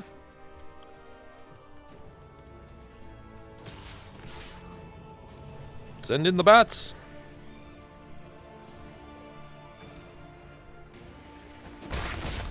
I could just fuel it even more, though. Like, I could put Mire Triton down and do a Scrap Heap Scrounger, and then get Croxa when I have more options. It's probably just a little bit better.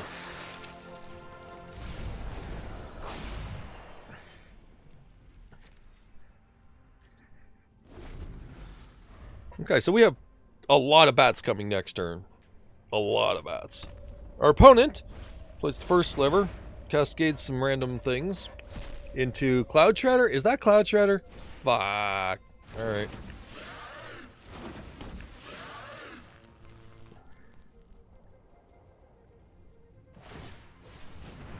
Mm-hmm.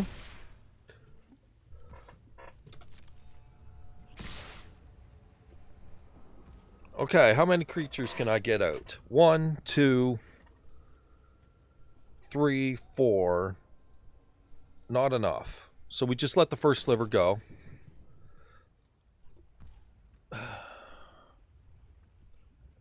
Oh, wait. More stuff's attacking? I didn't catch it all. I would have knocked out the Spiteful Sliver. I'm sorry. I didn't even catch that one.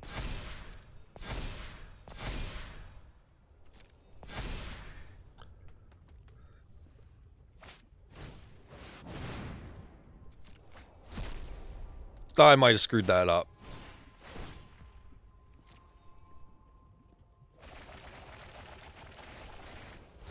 Okay. Are we good now?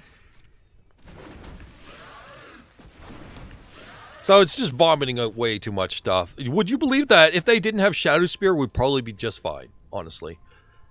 If it weren't for Shadow Spear specifically. That is the card that is screwing us right now.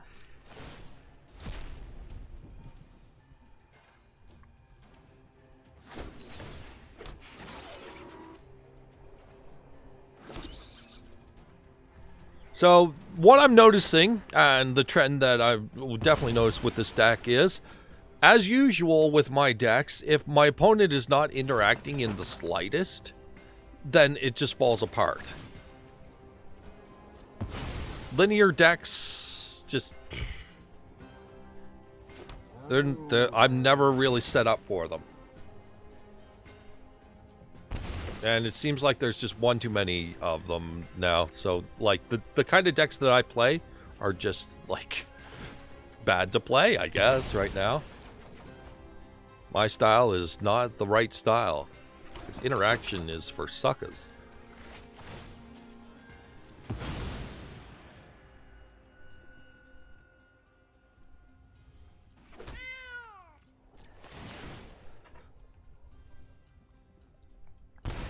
Working on it.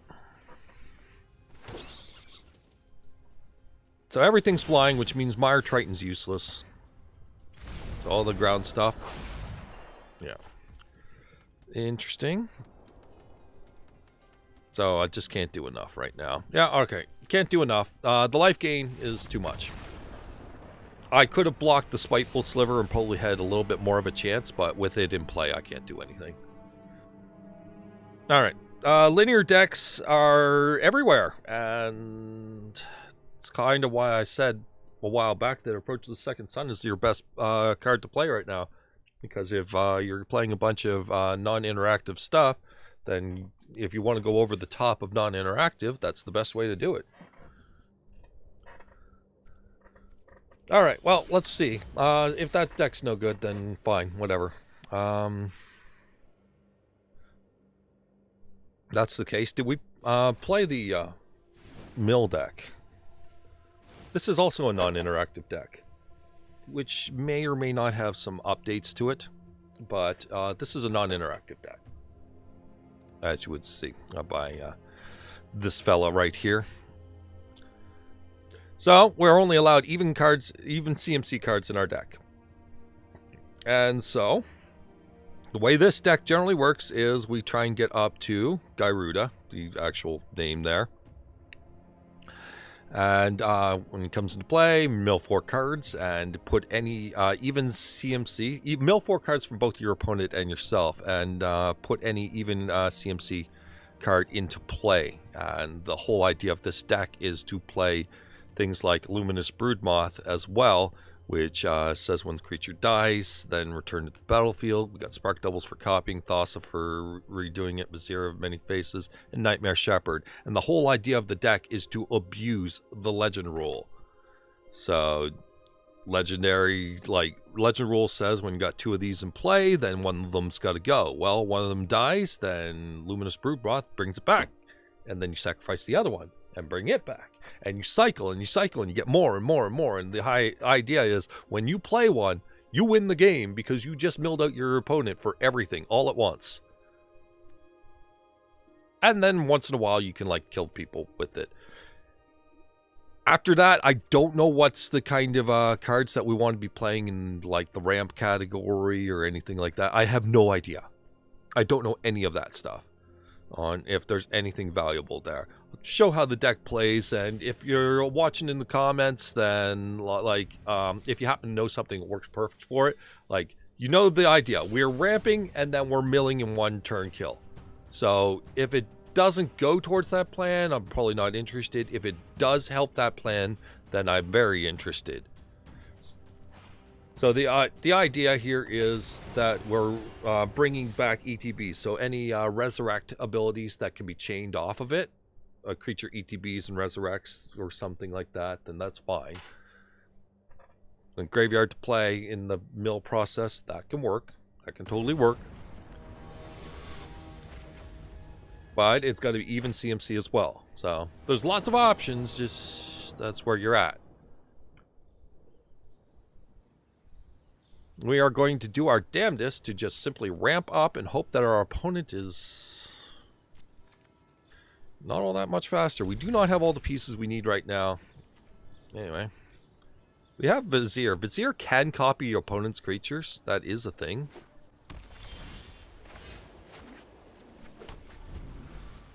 So we have just enough ability to add double white for Luminous Broodmoth. Okay, our opponent is going to gain 1,000,000 life, and we generally don't care. Oh, choose a color, name the color. We're just going to name black. It's fine. We can do double white if it comes up. That's the thing. And it does. Well, poop. Alright, well, no problem. We'll take our energy, we'll put out our tokens, and we'll have tons of mana to work with. Our opponent doesn't seem to be doing anything anyway.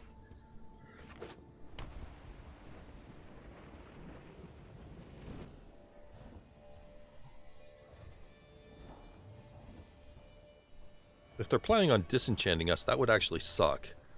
Because I was hoping that we could get Luminous Broodmoth plus Gyruda in hand. Yeah, that's exactly what they do. Alright, well, I mean, that's fine, that's fine. Oh, Nightmare Shepherd is an alternative. Alright, so I'm just going to put this in hand and play my land. If they're going to, like, if we're going to just time walk them, by just playing a land. It's like, hey, we have mana anyway, like, who cares? We still get Garuda in hand.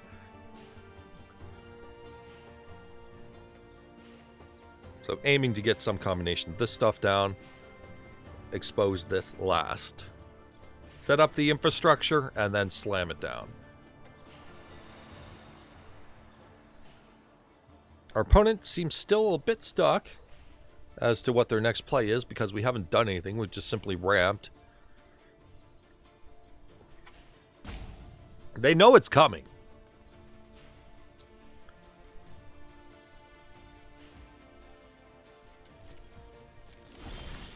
Okay, we have plenty of options here. Yeah, I guess I'll play the hard one first. And go with this.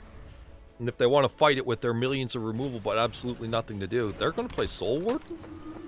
Alright. No complaints.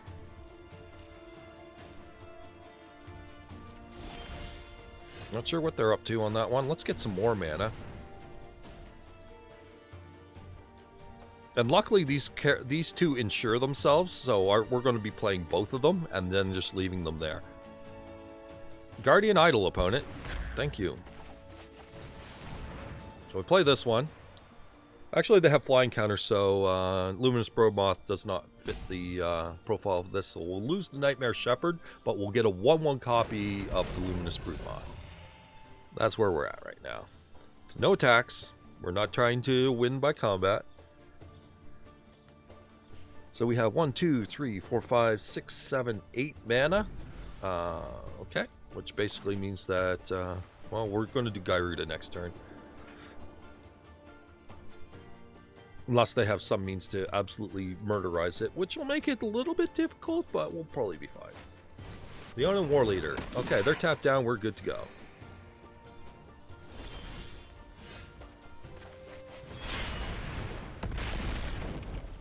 Alright, Resolve. That life gain's going to be a bit slowing, but it's okay. We don't want an Archon of Sun's Grace. Thank you very much. We want ourselves second Garuda. So that Garuda dies. We set the sequence like this, so Luminous Broodmoth triggers, so we don't get the exile yet. They gain life. That's fine. And then we take this one, keep this, Legend Rule it. They gain some more life. That's fine. And then we drop another one, and now we do Nightmare Shepherd. Take action on that. Then we wish to keep this one. Fire up that. Resolve. Trigger that one.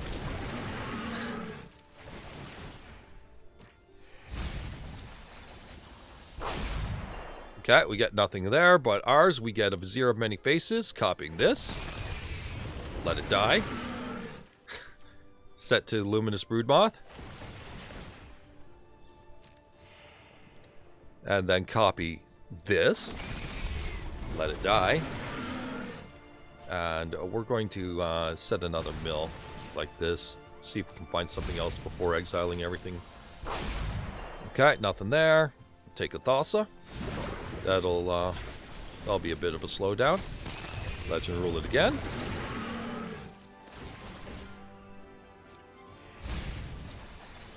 Get a fresh one. I saw that fresh one. Our opponent doesn't know they're dead yet, but they're here. I mean, they're probably watching the combo they've never seen before. So it comes back into play. We let it die again. Then we do this again. We have all these mills on the side, by the way, that are just piling up. Thassa seems pretty confused right now. He's having an existential crisis on what exactly it is. Okay, so we have another Garuda. Do it again! Set this. Resolve. Bring it back. Let it die again. Do it again. Exile it. Bring it back. Let it die again. Mill. Nothing. Our graveyard, we have ourselves a Spark Double. Good enough. Pop that in for another 4. It actually keeps Thassa in her identity crisis, or it keeps her from continuing further into it. Fill out some more. We want ourselves another Spark Double. And we'll take another copy. And we don't want that Luminarch Aspirant. Oh, no, no, no. We want the Spark Double.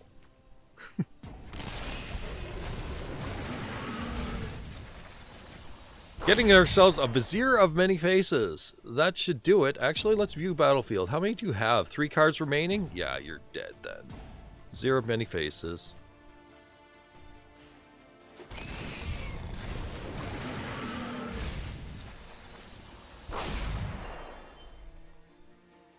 And no tax, you're done. Oh, right, yeah, this. Exile that. Done.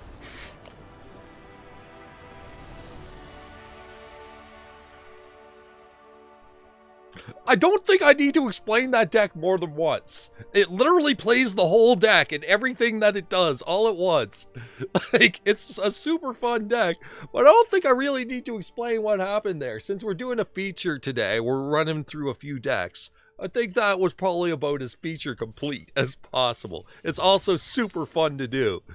So anyways, if you have some insights on how that can be improved, because it was a touch slow and a touch weak to removal if your opponent's just like threat removal, threat removal, threat removal, and you know, rather interactive and still dropping your life total, they died to that just like that. Or if somebody's just like, I'm going to do nothing and counter everything important. So that's when that one gets tough as well. I mean, it has some weaknesses. It's a combo deck. It is what it is.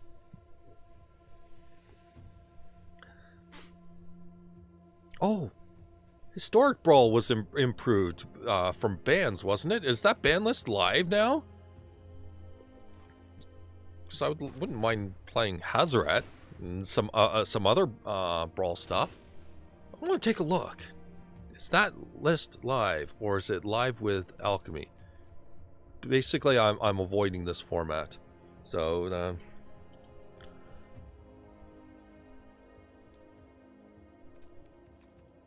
oh right, it's I want to know. You know what?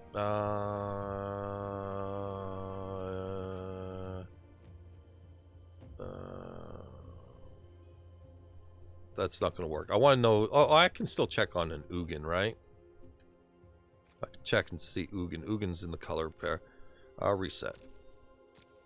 Okay. Yeah, Ugin is something I can check. Okay, so the not legal in the following formats. Historic Shakeup Week 3. Wait, that is not what I was expecting.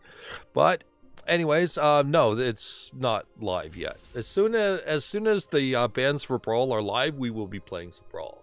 I will not play with Agent of Treachery, Ugin, and Field of the Dead format. Those are cards that literally say, I win, or this game is about me. And no.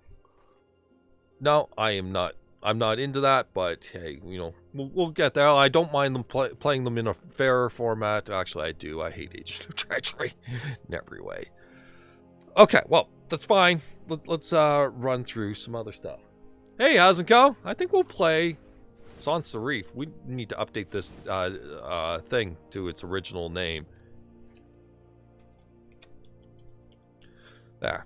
Get the name back. Okay, so this deck's based around a single card that happened to have an entire everything work around it. This deck was based around Font of Agonies originally. Comic Sans. Anyway, so this says whenever you pay life, put that many blood counters on Font of Agonies. And pay 2 mana, remove 4 blood counters, so 4 life paid total in some way or another. Destroy target creature. So that is our interaction point of killing creatures. Then the pay life. We'll get into the pay life pieces. So, Adonta Vanguard obviously is a quick, I'm going to kill your creature. Tavern Swindler's an interesting pay life. If you win the flip, gain life. Cool. Demonic Brace from the graveyard. I'm not sure about this card on whether or not its place still stands. I tried out this deck recently and did minor modifications to test it out. But anyways, 3 life. Agadeem's Awakening, pay 3 life. Castle Locthwain, no, doesn't. That's a lose life, by the way. If near Deadlands, pay 1 life to add mana as a desert. And Godless Shrine pays 2 life as you enter. So there's a lot of pay life available. New Final Fantasy 14 expansion? Yeah, I know a lot of people are playing 14. I'm stuck playing 11. But whatever. So life gain sources because we need to balance it out. Cat Oven, deal with some early aggro if needed. Then we've got Death Shadow for the low life. We've got Inquisition Thoughtseize to stabilize a little bit lower life on that for Death Shadow. Tavern Swindler also does gain the 6 life, but Veto, all these life-like things are just working with Veto. Veto's questionable as it's in its use, but it has some. And Demonic Brace, we've got all our lands produce black. So decks black primarily. Adanto Vanguard is the key card that obviously you pay a life with. That's just so good in paying life that you want it. Additionally, if you have Death Shadow and Adanto Vanguard on the table at the exact same time, that's a scary board state. Just saying. Anyway, we'll try this one next for our rotation.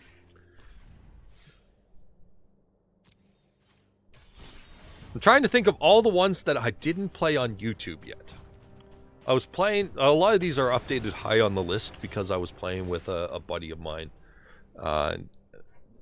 Because, yeah, he had his computer gone, and we're usually gaming with him.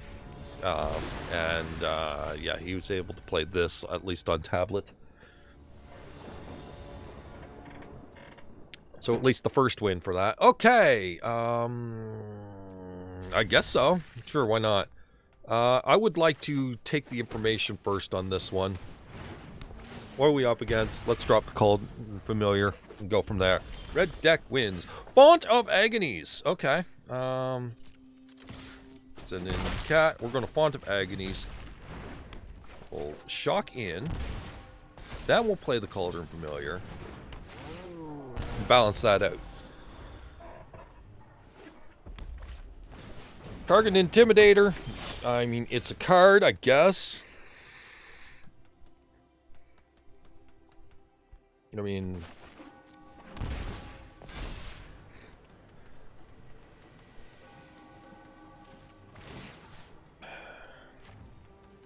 Do we just let them have it? Yeah, hell with it. Let them have it. Pass the turn. Font of Agonies we can work with at any time. Obviously, our mana's a little weird. If we draw a land, then everything runs smooth. Max. Yep. It's a card.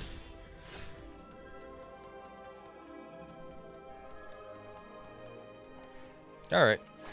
Pop that off. No annex for you. And I think we're just going to chill for a little while. Tavern Swindler to get some counters on the font.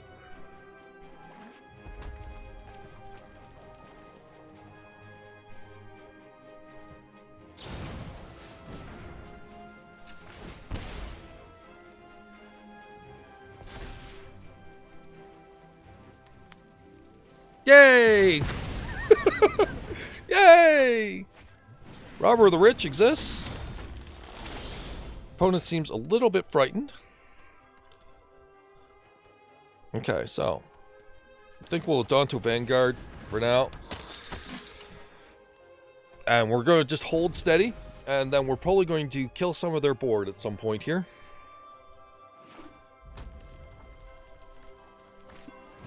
Another Intimidator, sure. So we'll definitely be sacrificing a chunk of our board to make sure that they don't get too much ahead here. So Robber of the Rich appears. It gets itself a Death Shadow. Congratulations on your brand new Death Shadow. We're going to slap a couple of these in front. Make sure that Robber of the Rich doesn't give them any more value. Pay the life.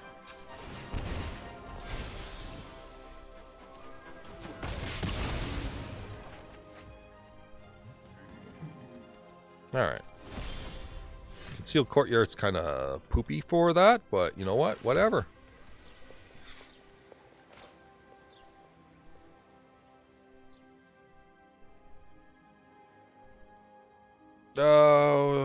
This is a very risky set of plays. What does this thing say?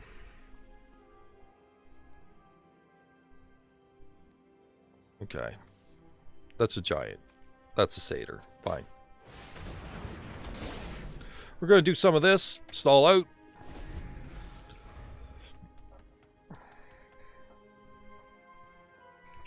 When the Death Shadows are available, then we can start working here.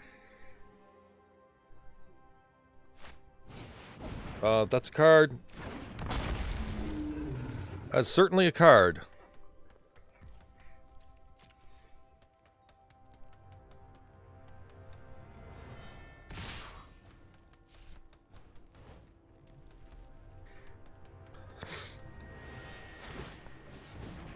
Okay.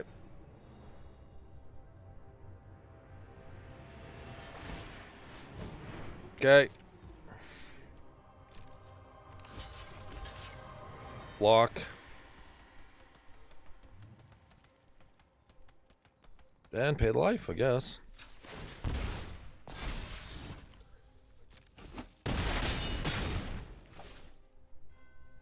Stalling.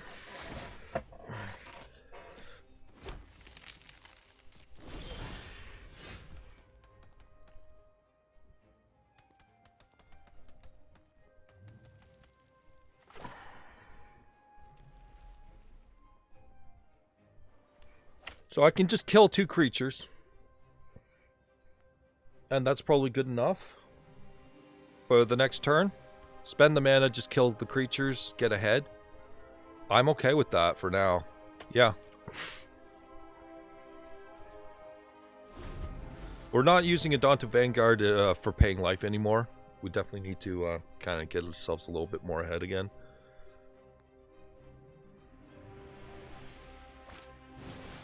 That's a card.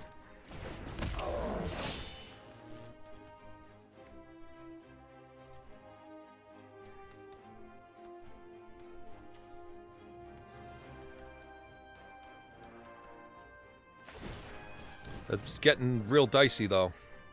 Real dicey.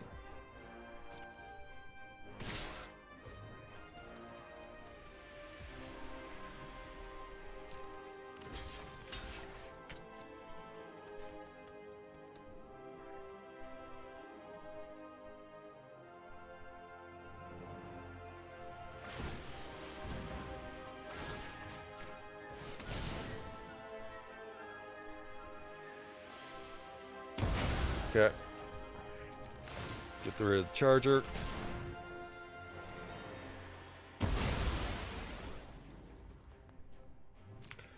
Definitely a tough game to navigate. Definitely a tough game to navigate. Alright, do you have a 3 damage spell?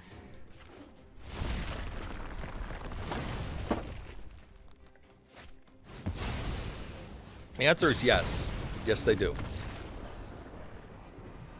Took a gamble and lost. The camp block was real difficult to get through. No answer was a good answer there for the camp block problem. I mean, we would have been fine if it's not for Kargan Intimidators. Yes, I could try to kill them. I was hoping for mana a little bit faster than what we got.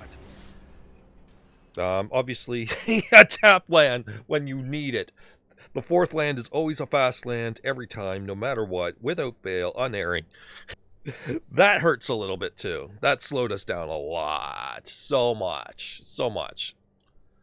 Like, I could work around paying life. That's no problem. Those fast lands, they just show up as the 4th land no matter what you do. Every single time. Oh, it hurts. Alright, it's 30 seconds. If there's nobody else in the game, then really you should shut down the servers. Thank you.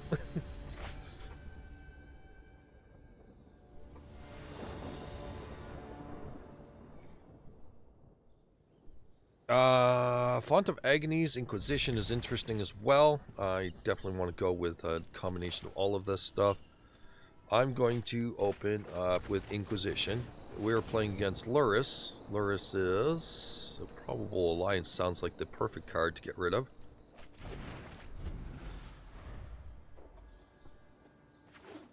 So it's cycling.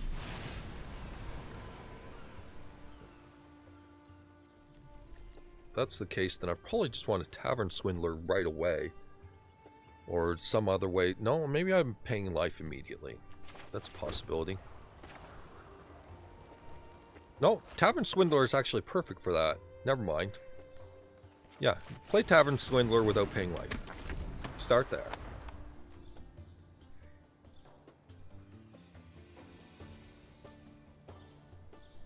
They play their turn 2. We kill their turn 2.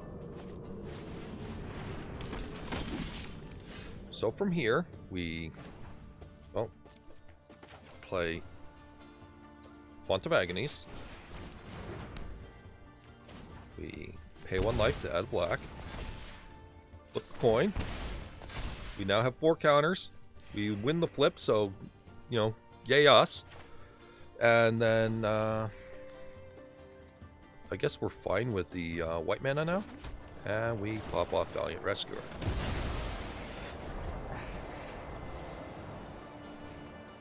So we got a means around there.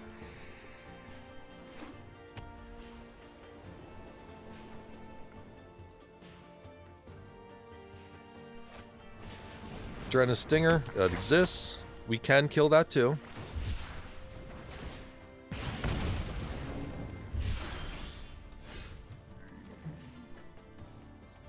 So, pay the life. Win the flip. A little bit lucky there. Pay black. Kill the Stinger. Play Cauldron Familiar.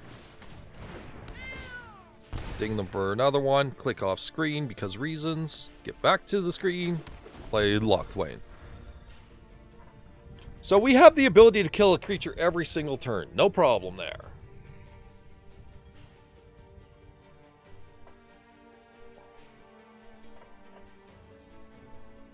That can air later. Drannith Healer. I don't care about that one, but it exists.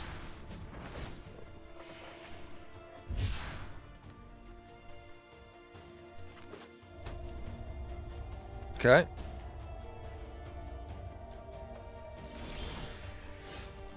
Another Tavern Swindler, you say? Alright. Coin flip.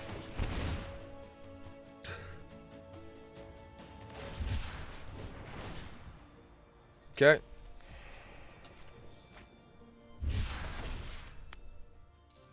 Fail that flip. It's fine. Pay black mana. Get a Tavern Swindler out. Knock out your Drannith Healer. Take you for 1.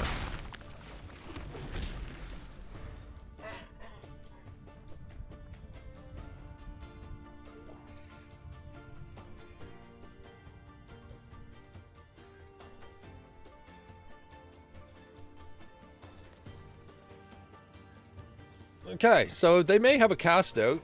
That's a possibility. We're going to attempt to start taking them down a little bit here. Unless they start firing off Zenith Flares.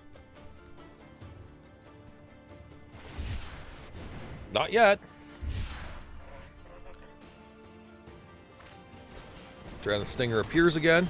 Drannith Stinger is going to suffer the... oh my god!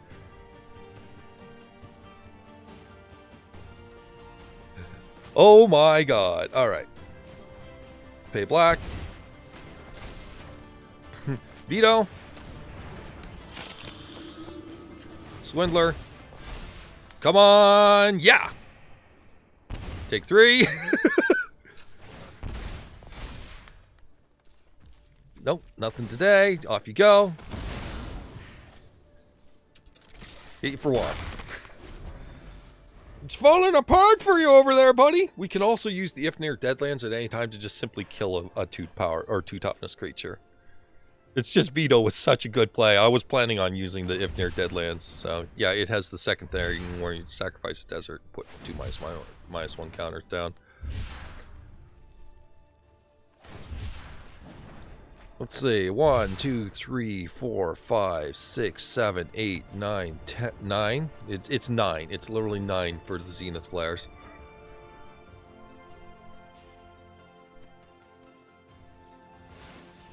Grab Lurrus from hand. That's fine by me. What we're going to do instead is we're just going to activate this ability called Lifelink and fuck your life up.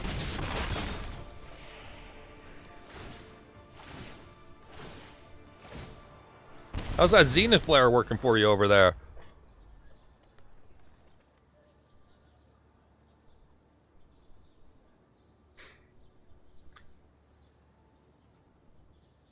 Now they're in a bit of a rough spot.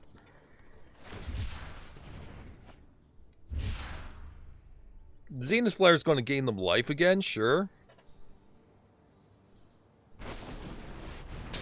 12 at my head. But, let's see. What can we do about that? 2, 4, 5, 6.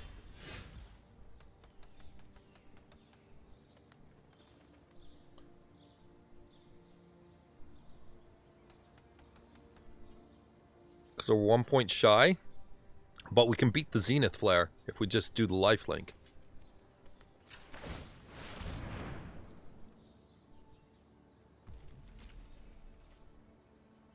And I can't rely on the Swindlers. This is where I need reliable damage.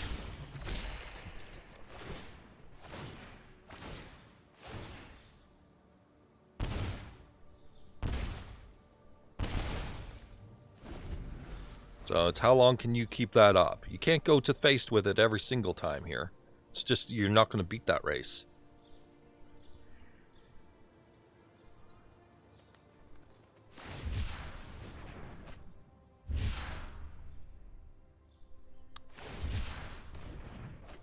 So I cycle some more stuff that's not helping. This is why my cycling deck has stuff I'm willing to play every single time.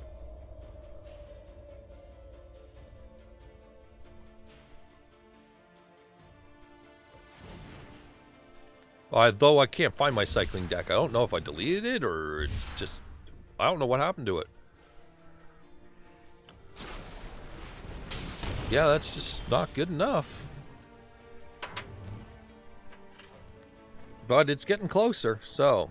2, 4, 5, 6... I gain 6 life.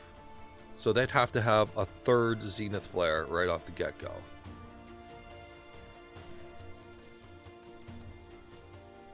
So if they have the third Zenith Flare, I'm just straight up dead, period. No matter what. That is invariably what it is.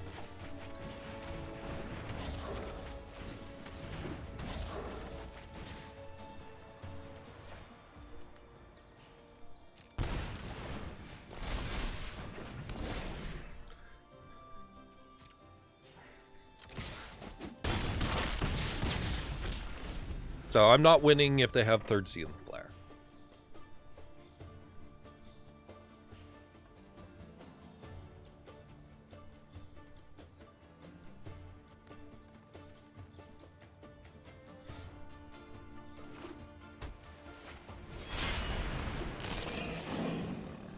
Oh?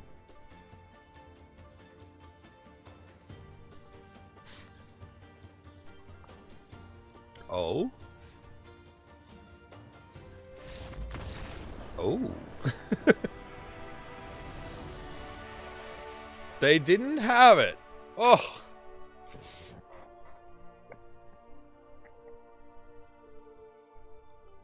So might as well shore up that win.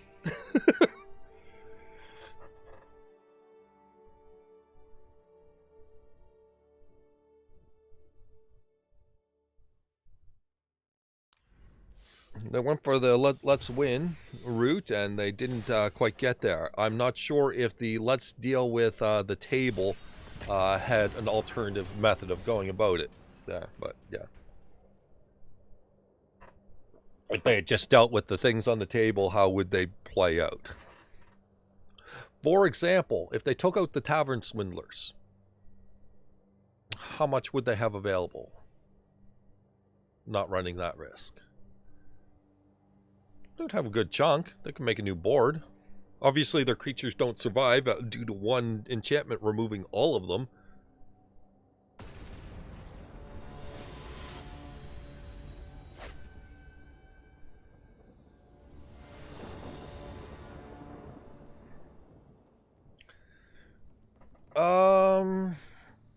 I don't like this on the draw. If it were on the play, probably fine. Let's throw it back and...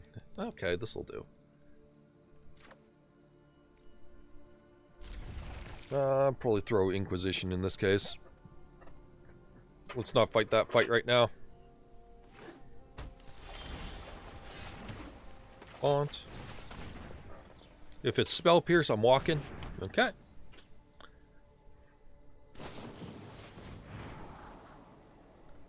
We'll try and get a Daunto Vanguard down to, in case it is that kind of stuff. But it, yeah, mono blue on the play is a real fucking shitty place to be for us.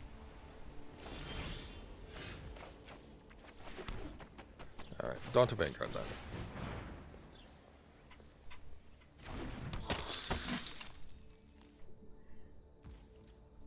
On the turn, what do you got for me? Another opt? Sure. If it's creatureless, then we're going to have a little trouble, but a Daunto Vanguard's a good place to be against creatureless.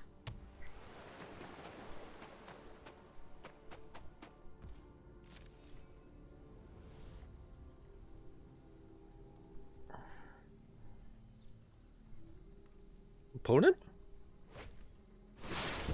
Okay.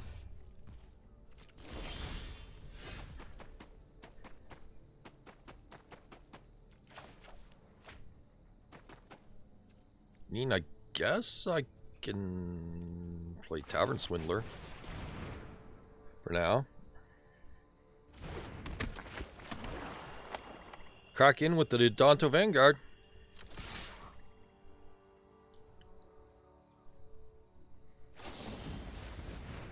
Huh.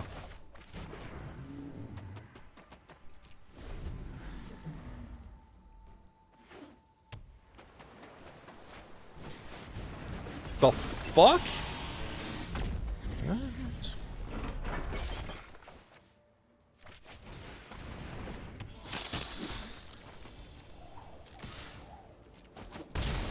Okay, so it's probably just planeswalkers.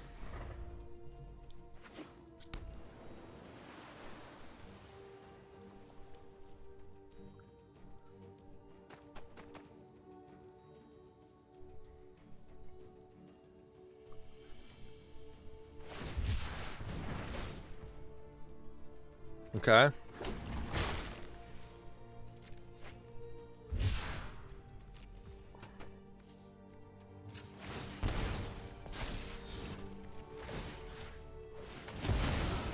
Now my opponent is aware of what my deck is. Ooh, ooh, ooh, ooh, ooh. Yeah, let's send these in. Let's get the damage. Now let's thought seize them. No Teferi for you. This Agadeem's Awakening seems pretty good now.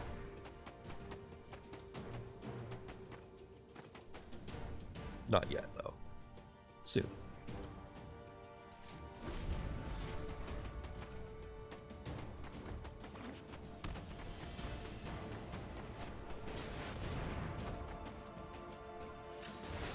Stay alive. Well, now the Font of Agnes is safe.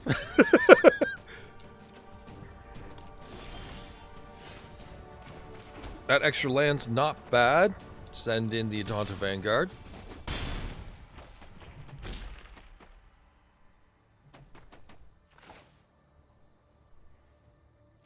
Let's play it out. I'm assuming they don't have much left. Let's play it out. We can use Agadeem's, yeah. Thingamajig.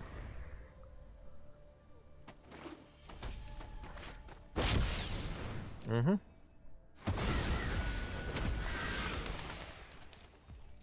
That's not all that impressive.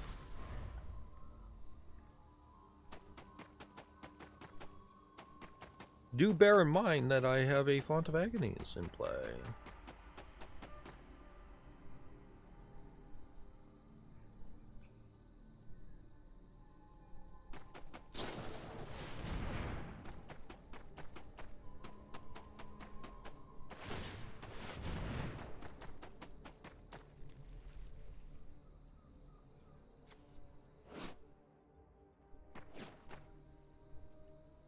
Okay.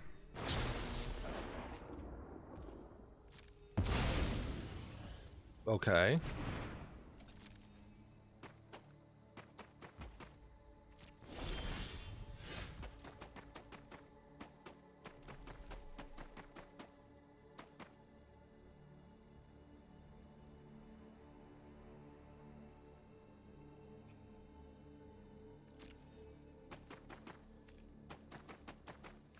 Send it.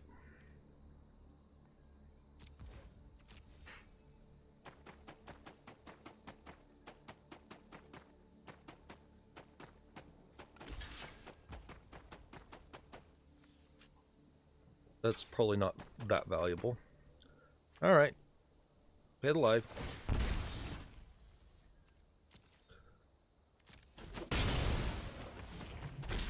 Alright. Challenging, to say the least.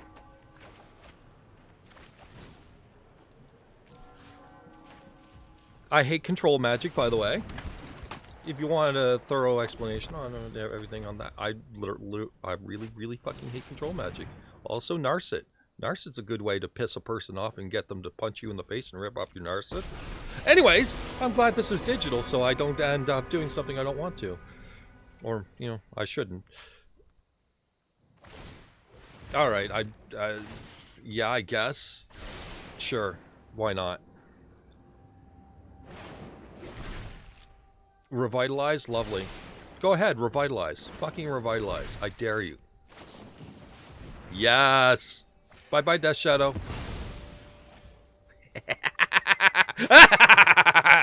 Idiot. Alright.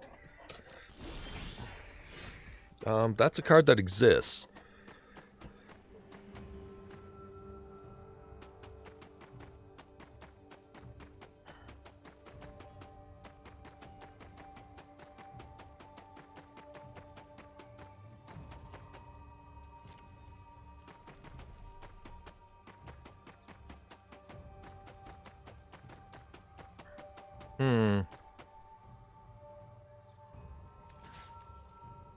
Send those that away. Send you this way.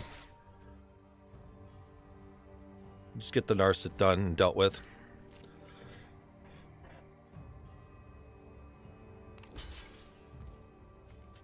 Okay, that. Fine. Gain it all back.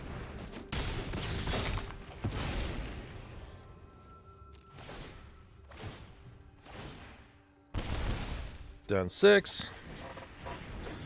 Put down a Witch's Oven.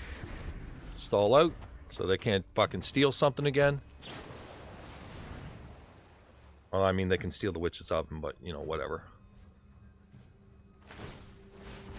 Double Revitalize, sure.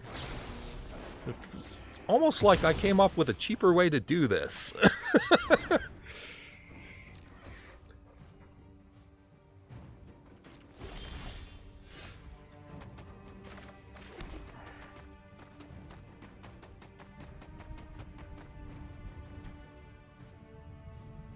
Combat.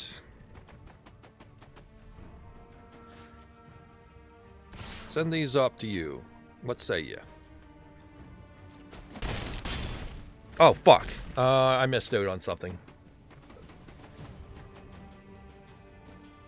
It's okay. We'll just play it out another turn. I screwed up. Shark Typhoon straight up. Sure. I don't think that's good enough for them.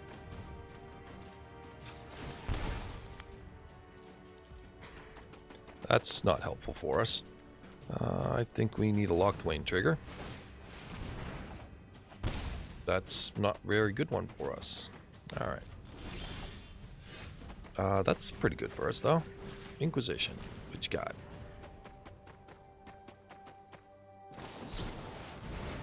The absorb sucks.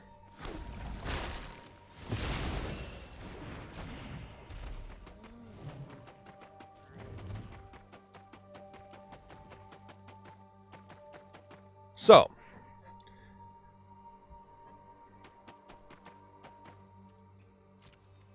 I'll attack you.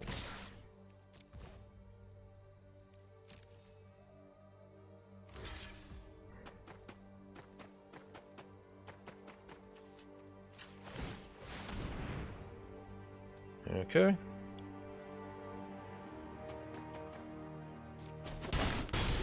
All those triggers go off. That's still 6 damage, correct? Yes, it is.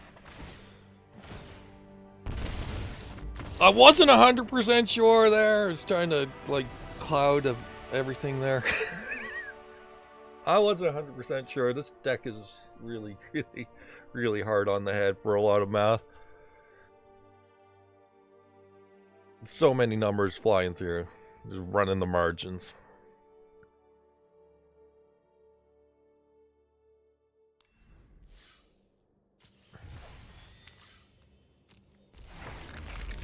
Okay, well, we ended up going against life gain, and that was a bit much. That was definitely a life gain deck in one way or another, but I think Primal Amulet does a little bit more than Lithomore mentioned. Just a little bit. I mean, it allows you a couple Planeswalkers, sure, but I don't know. Okay, of the rest of the ones that are available for, what are we doing? What else is there? Trying to figure out, did I ever do the pirates? I'm pretty sure I did the pirates. We can start pirating people down. You know what? I want to pirate people down regardless.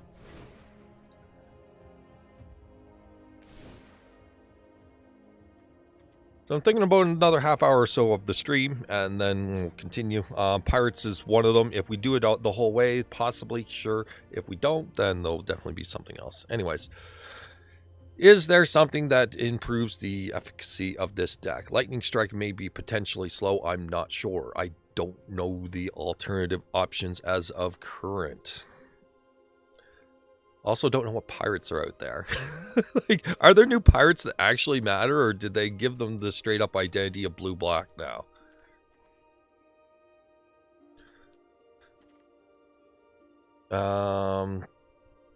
Let's see any that I don't own, like Captain Ripley. Ripley! Whenever you cast your 3rd spell each turn, I barely get 1 spell off with this deck. Wow, that's actually really, really bad. Yeah, no.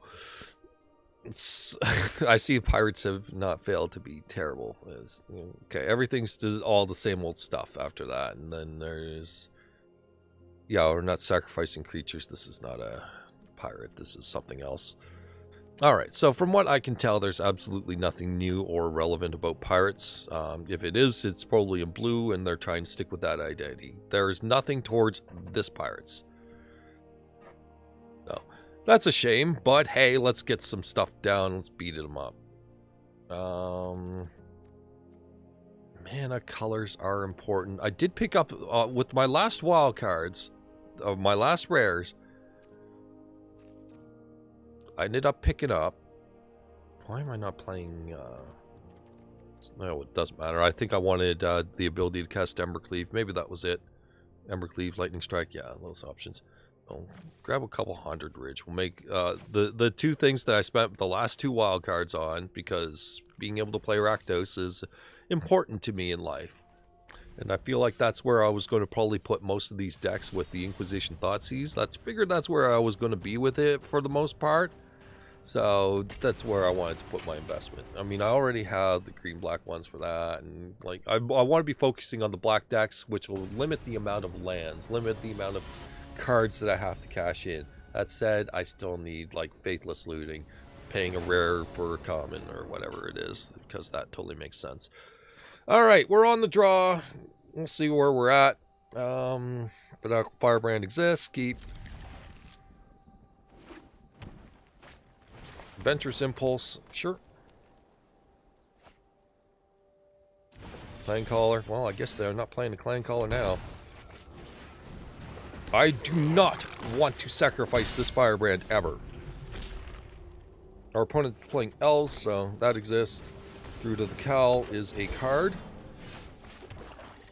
Send this in.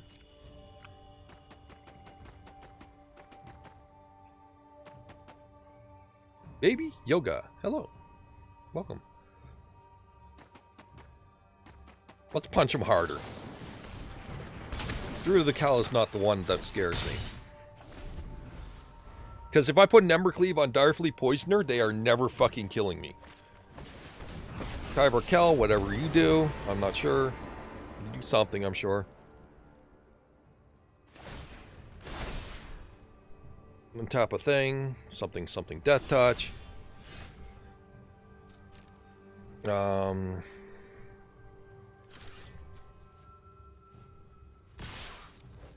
What do you do? You gonna save your Tyver Cal?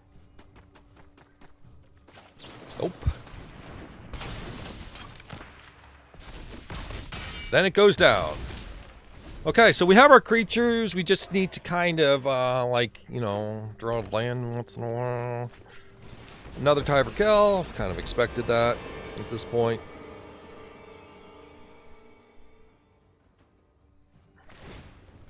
They didn't make use of the mana on the untap. There we go.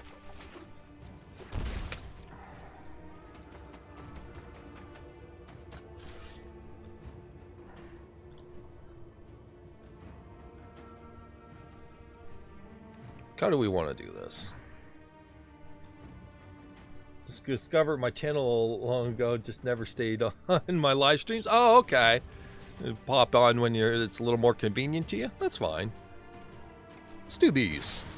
And then leave this Fanatical Firebrand back for whatever it needs. So this is technically... Okay, sure.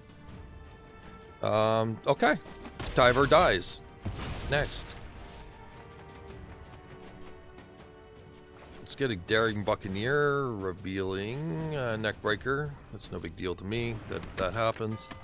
And we'll leave Firebrand around to be extremely inconvenient for them to drop a Clan Caller. Did I keep playing Magic Arena since then? Depends on at what point you decided to.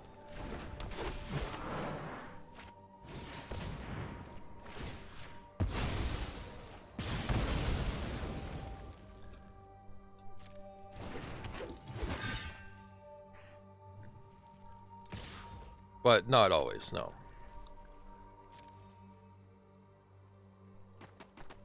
Well, I think that we have to get aggressive now.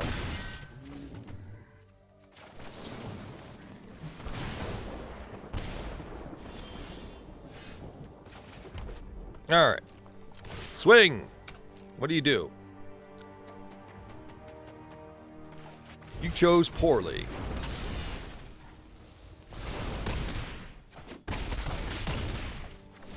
Now, when the Neckbreaker drops down and turns this into a 5-3, our opponent will be slightly pissed off about their decisions in life. Also, 8 damage.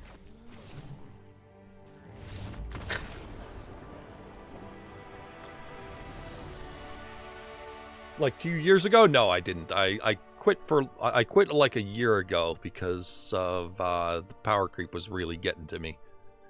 You know, like every card that I ever loved was useless, and then all of these new cards that were just like, wow, you guys just kind of didn't do your job. French, forgive terrible English? Everyone I know is French. I swear. It's fine. It's fine. Yeah. Yeah, so I quit like a year ago because they couldn't curate their formats. Now that every card is power creeped, it kind of all blends in together, so, you know, it's a little bit more forgivable. We're on the play this time. We have Carl. Bit sluggish, but hey, whatever.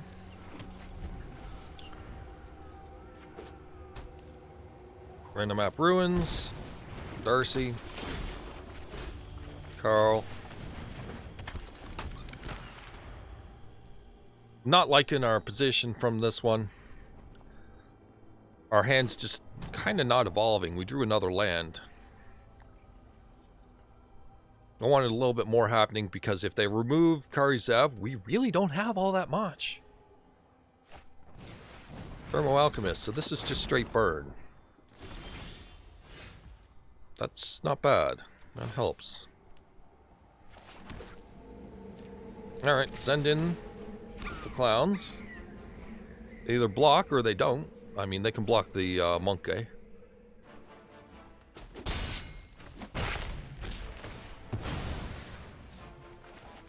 Alright, reveal pirate, Direfleet neckbreaker. That means they'll hold open removal for it, and then we Embercleave for sorry asses.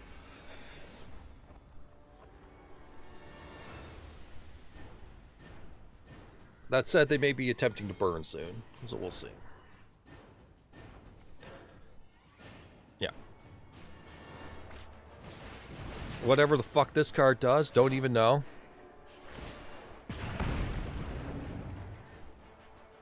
X is 3 plus the number. Okay. Okay, sure.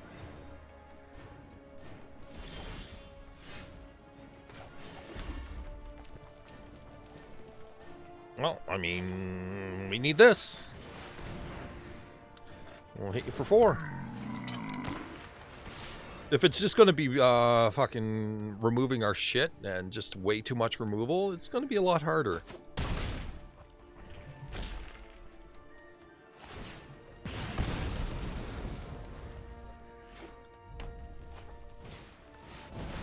Chandra that does something that I'm not reading right now. So why did I choose to stream on YouTube? Because your subscribers here. That and because Twitch, I had no love for Twitch. It's kind of, it existed and that wasn't important to me. Okay, and 1 red mana exists. They're definitely using it on something, and they're definitely firing that last mana. Play with fire, yeah. So they're just constantly killing my shit. Can't say I'm too pleased about this.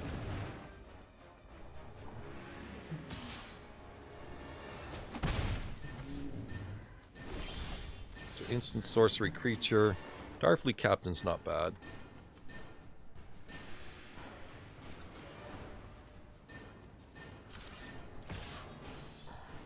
Let's see what you do.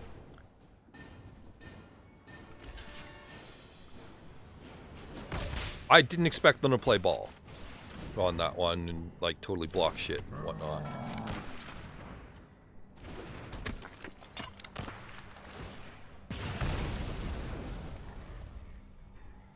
So I need something actually on the table right now. Doesn't look too good for me. Well, I mean, if they're going to kill my stuff every 2 seconds and when I've got a synergy-based deck, yeah, it's going to be hard. Also, they've got way too much removal for my liking. I might win, yeah. That's okay. What the fuck did they put in there? Mountain? Sure. Skewer the critics. Is that face? It is face. There's still 1/1s. Do you have another Skewer the critics? Don't kill my Direfleet Captain. Fuck! That was literally the only thing I had left in this life. And they're keeping the next card, which is making this extremely difficult. Piss off.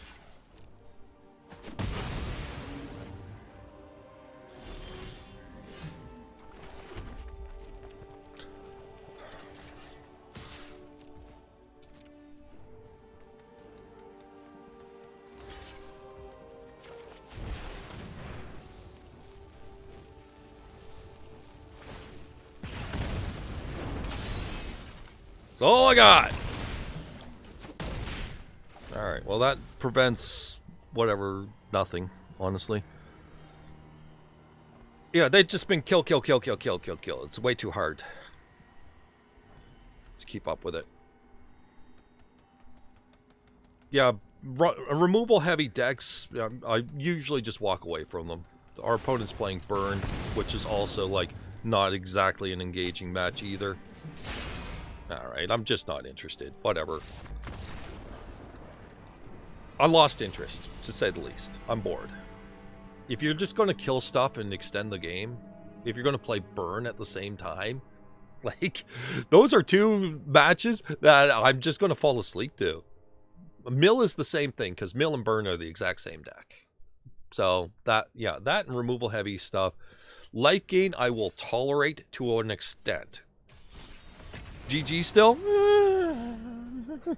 I mean, it was an attempt, but I mean, when you play stuff and they just kill all your shit, and you don't find the removal to kill their shit, tough. It's a dated deck. We needed more pirates, but they haven't given us new pirates, so whatever, it is what it is. Deck is at the best of its capabilities for the longest time. Like, when's the last time you heard someone play pirates? This is as good as it gets, and then that's it. That is obviously an unplayable hand. That is more playable.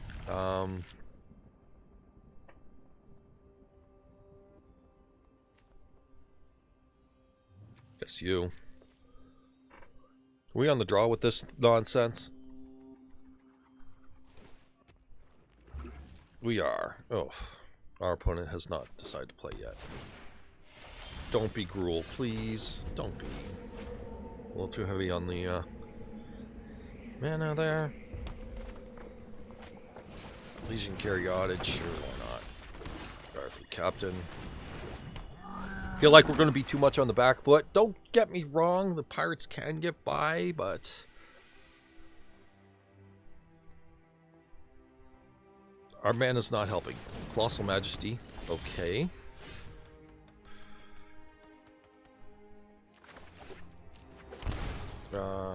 Captain, my captain. That was actually the wrong way to do it, but Darfleet Poisoner will tell them to stay on their fucking toes. Put it bluntly, they will stay on their toes now. And if they do not interact with me this turn, then an Embercleave is destroying their life.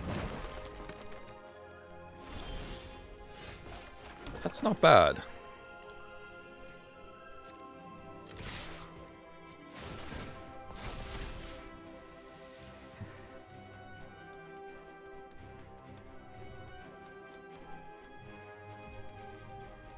Okay.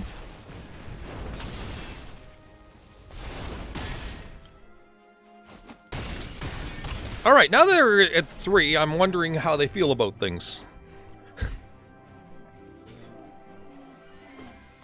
What do I do for a living? As of right now, Serb's been so kind to me that I can attempt this again. Anyways, they can't really touch us. This is all going back in.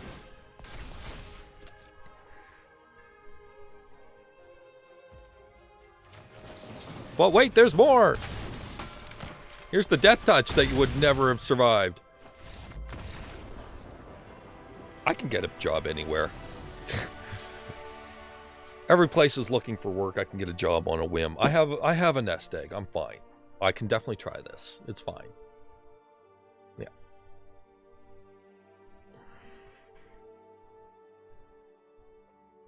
Yeah, a couple of years ago, had a series of life events that, well, put me in a depressive state, which is really hard to stream with.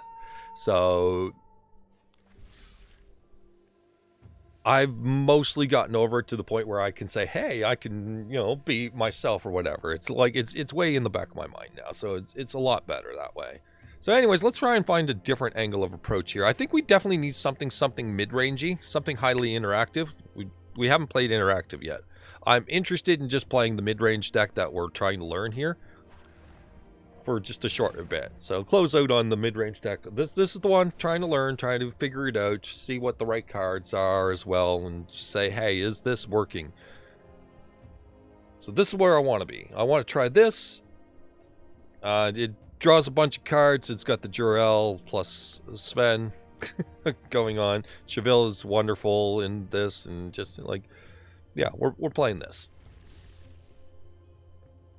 So the aggro's fun, but it's definitely feeling its age. We would need Lightning Bolt to really start to feel the curve properly again, for one. And good pirates. Just good pirates. More Karizev.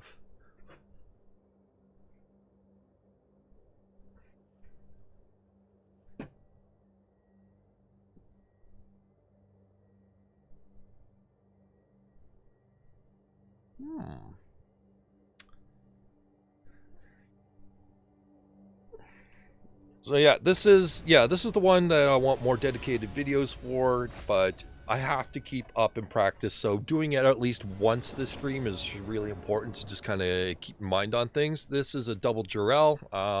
That's fine. We can probably drop her as bait and it won't matter. Keep.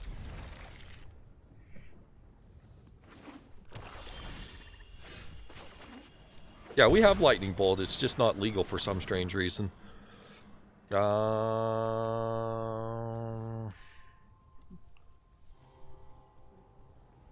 Bastion seems fine.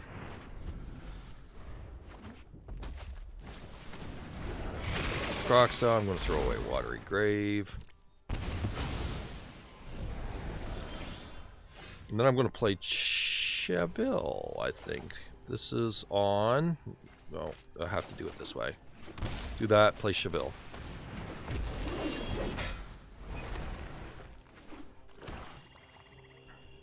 Making it awkward for our opponent to deal with Cheville. Are you going to just play the Bone Crusher? We'll see.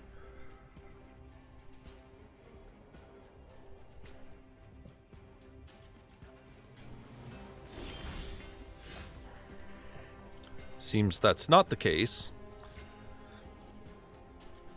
Our opponent's playing highly heavy control here. Some sort of Kratz or mix. Seems like they're playing mid-range as well because this is how this game goes. I want that Bone Crusher Giant to go to my head first.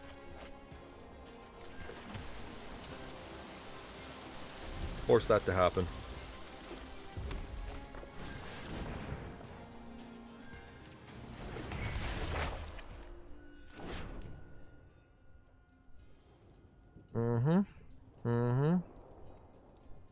So I just get it back in a couple turns? Okay.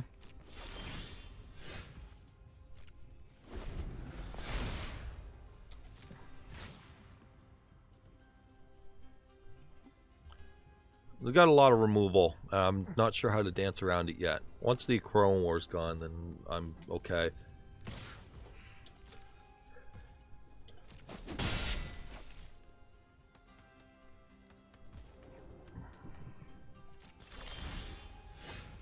It's a lot of Jarells.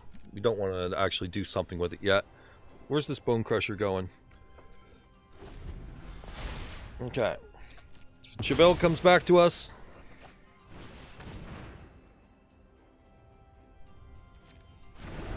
Kroxa. Throw away third Jarell.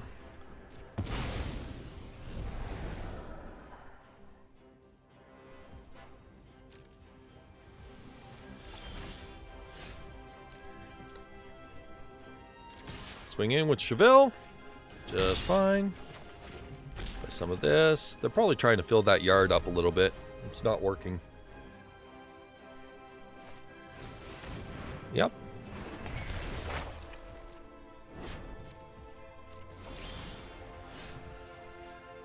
Okay.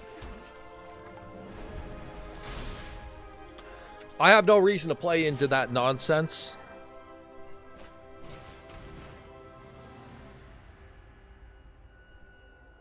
Okay.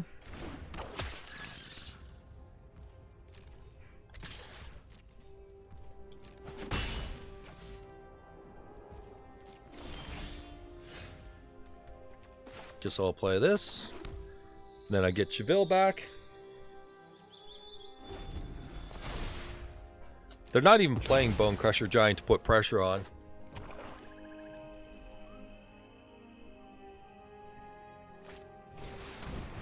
Meathook Massacre.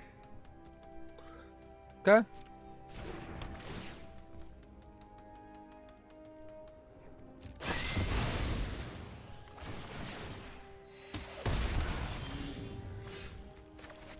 Now you get nothing.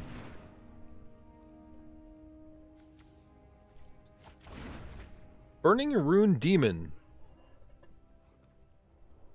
What? Alright, whatever. Jarell.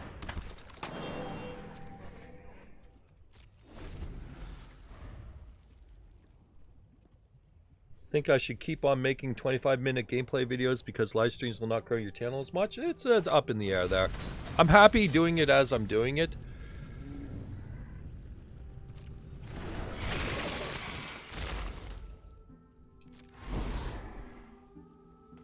Just throw away Jarell. I would like the means to get rid of Crocs at some point.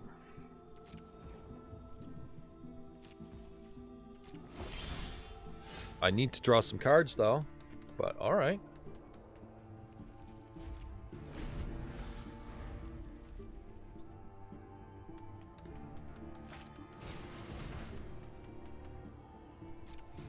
I didn't say you're keeping that.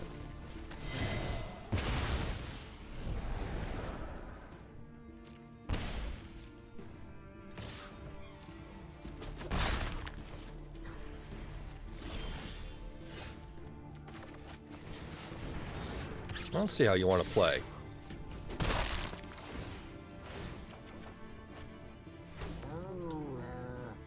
Alright, pass the turn.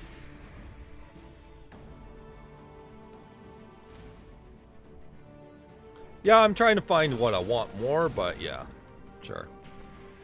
Alright, opponent is killing our shit some more. An awful lot of removal, but sure.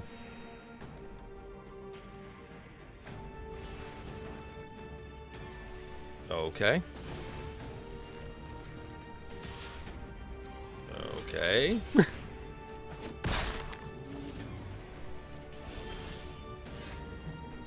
Anyways, Toski.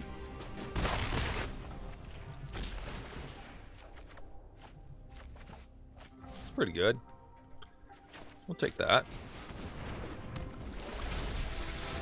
Some more of that.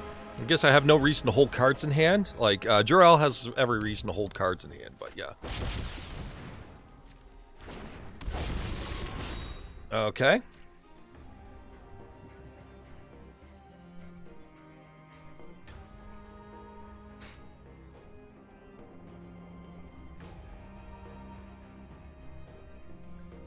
One in hand, one in graveyard.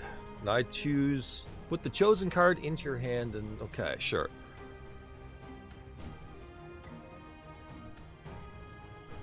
So I tutor for 2 cards and I pick one to go to the graveyard.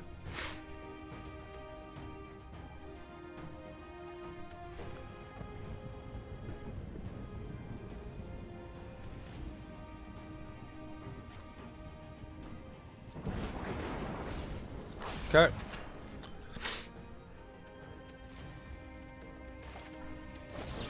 Kill the Burning Rune Demon. I'm aware this is killing my life total just a bit.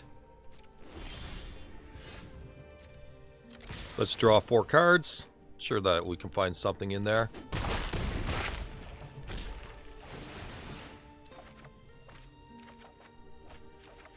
Or just every freaking land!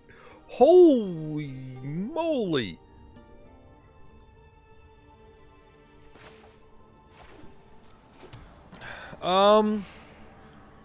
Yeah, that's a thing.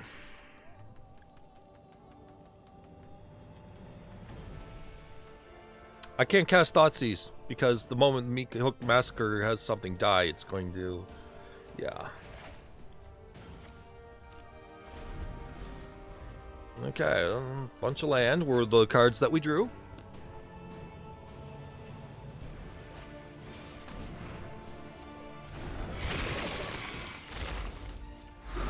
Infernal Grasp is a dead card anyway, so we'll get rid of that.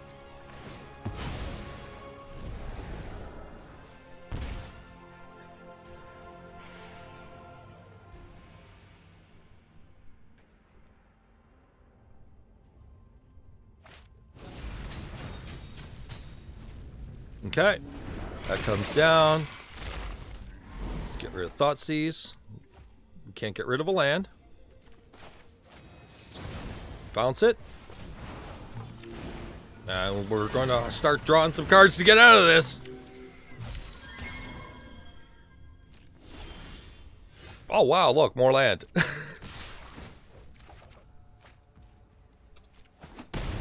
Oh look, another land. Oh my god. 4 cards and they better not be land. Wait, that's a land. Heirloom Mirror is useless. Relic of Progenitus is fucking sweet. Hell yeah.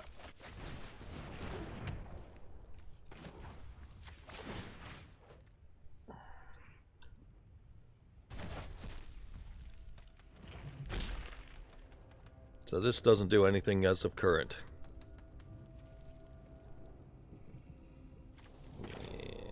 Yeah. We tried. Just not getting there. Just a ridiculous amount of all the cards that are not helping us at 2 life.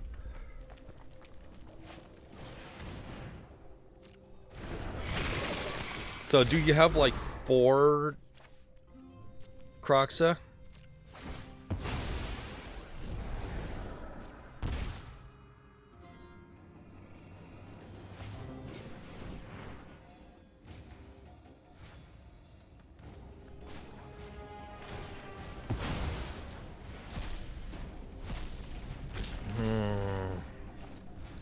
Alright, well. That works.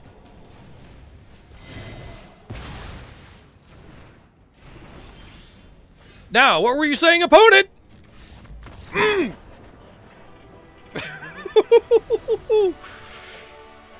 Oh! That was a couple of tight plays. Had to activate the Fatal Push.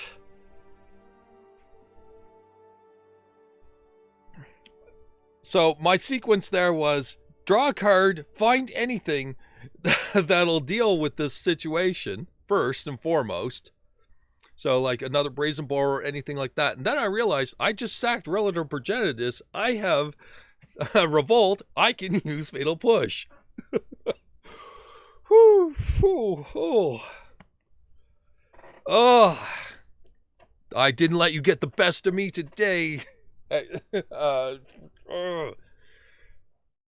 My permanents are mine, not yours. Mine.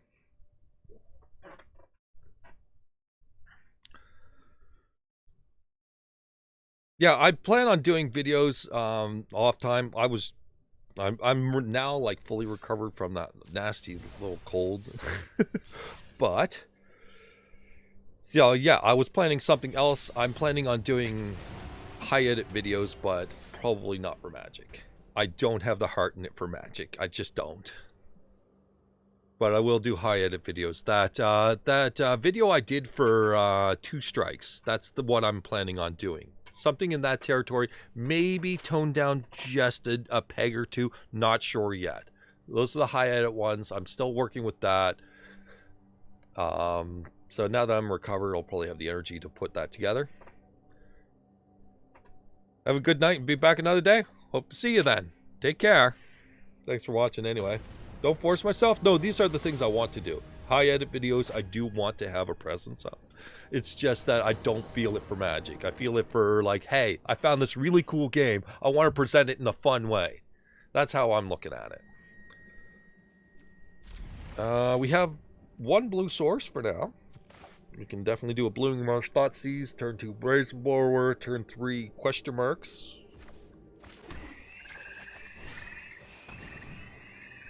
Our opponent is playing the ridiculous amount of this stuff. Let's get rid of Knight of the Ebon Legion. That seems like a problem. If they're going to hand hate me out of the you know, like, okay, sure.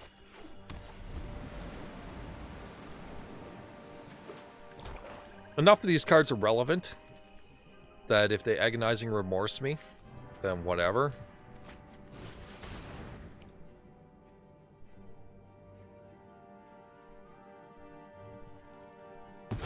So they get rid of Toski. They plan on taking our stuff down. Oh, look at that Thoughtseize bug.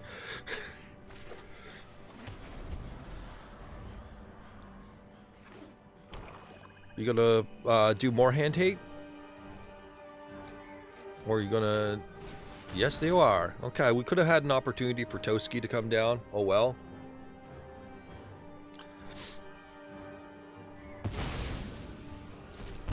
Take the other card that draws a card. I'm going... Ooh, that Infernal Grasp may be good. We'll see. Anyway, let's play this Toski and make them deal.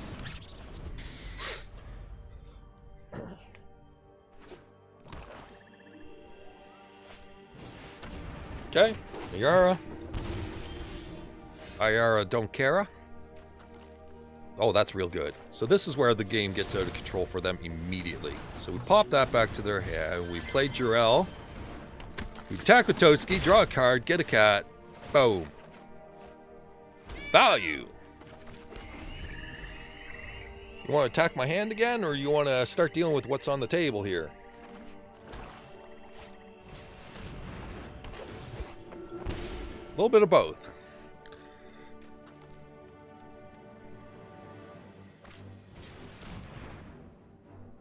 Okay.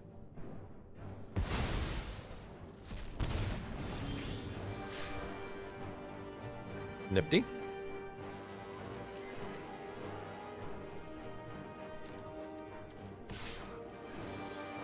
So we can't activate Jarell right now, so it is what it is. So this gets shut down. But we do just jam this big fucker. Let's put some bodies down. Their interaction is running out. Locthwain obviously helps them. Rider comes down, blows up that. Okay. Rider appears. Ayara does what? Come swinging in. Okay, no blocks. That's a tough one. Toski, go in. Sadly, that's what it is. Alright, well, we play Botanical Sanctum.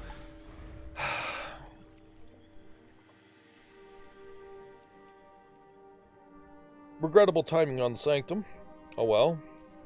I don't have the lands I need for this. I probably need the slow lands a little bit more than the fast lands. We'll let this 2 damage come through. They can draw their card if that's so they wish. Are they going to kill their board state just to get removal for my shit?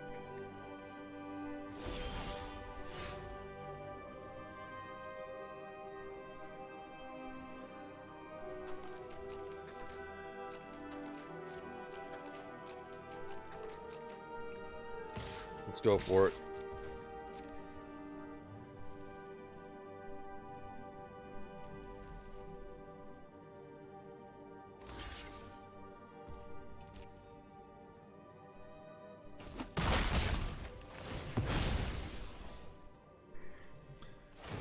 That just replaces itself. Inquisition's not bad. I think we should partake. Then Sven turns on Jarell a little bit better.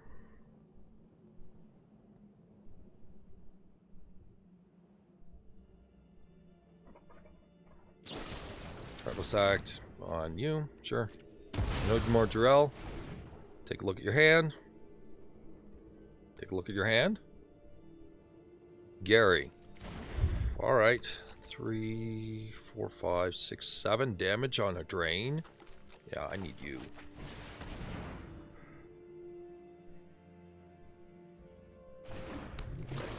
Has a Locthwain trigger.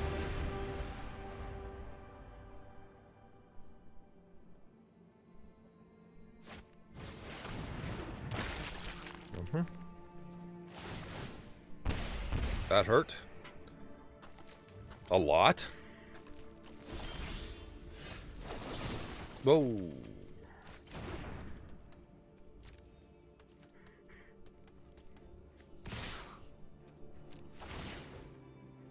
Draw me cards. Fuck off with this nonsense, though. Like, really.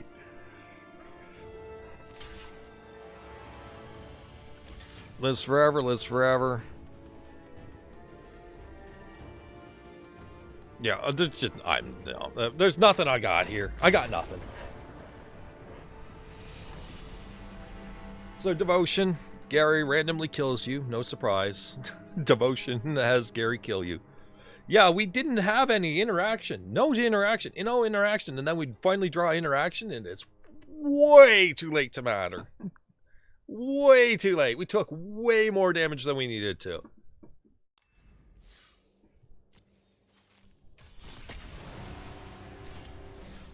Like, we could kill Ayara. It looks like it was extremely relevant to kill Ayara, although they had a potential dead character. No. Yeah. Yeah, kill Ayara. And we were probably fine. Or, for the most part, fine. Swing in for a fatal push, anything like that. We have a Valentine on turn 1 or a Relic of Progenitus, depending. I'm fine with this. It's not great. We have a single blue out of 2 for Sven. Sven is going to die a horrible, horrible death. Our opponent may or may not begin the game.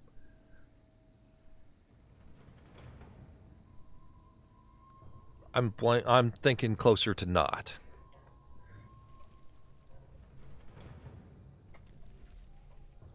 For all I know, they're still in the loading screen on their like Tandy 1000 or something.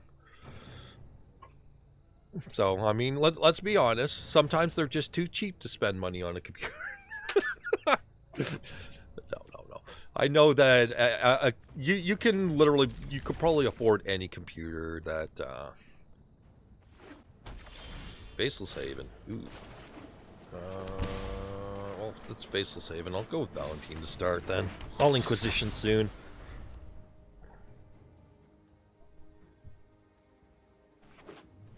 Don't feel threatened by a Faceless Haven. Now, let's see. Inquisition, obviously it's not doing a damn thing in this match. They can't cast a goddamn thing, though. They literally can't cast anything. Alright. Alright, whatever.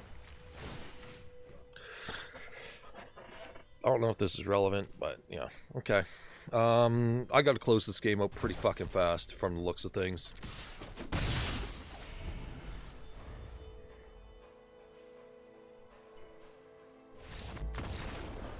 Alright, a 1-1 is enough to win that game. So, they took a lot of time to get started there, but they didn't actually look at their hand. Like, you spend that much time looking at it, you should probably look at it. Lesson, by the way, take a look at your mana. Never forget your mana.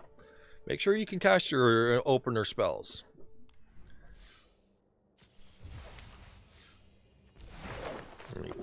Find a path to victory in your hand. If you can't cast anything, that is not a path to victory. So some things are feeling a little bit slow about this deck. I'm not sure which pieces. I think I want some, like, 1-drop, 2-drops that may impact the board just a little heavier than they do currently.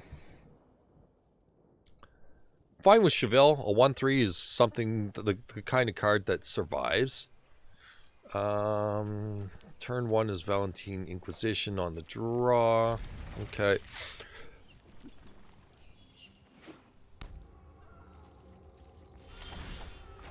I think that's an Inquisition on turn 1.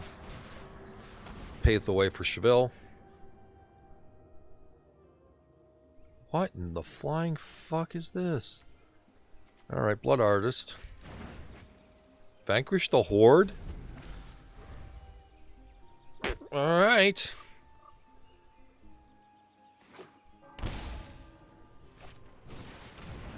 Oh,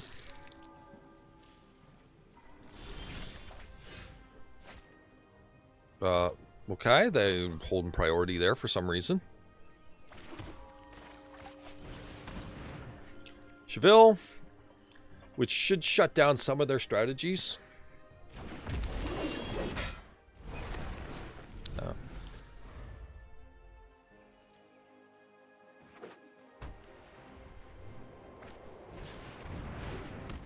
Yep. You got it. I'm going to take out the token.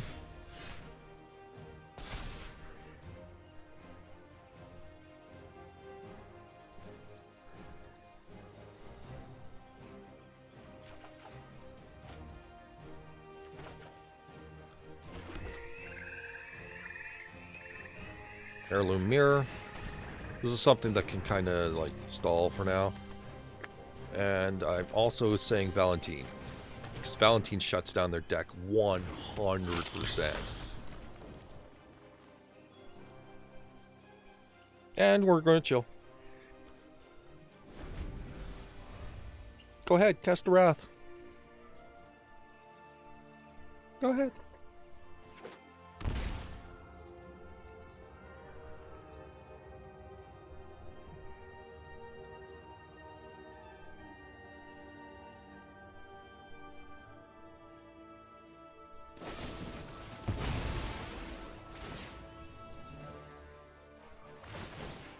Mm-hmm.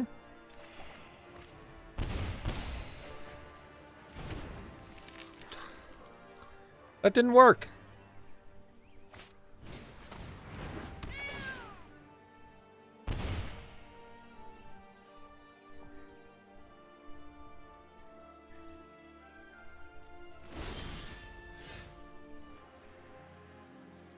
Start with you.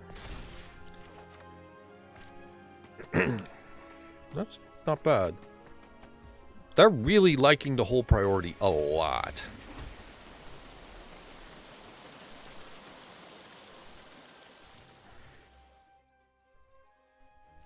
So swing in. I'm getting the life off Valentine.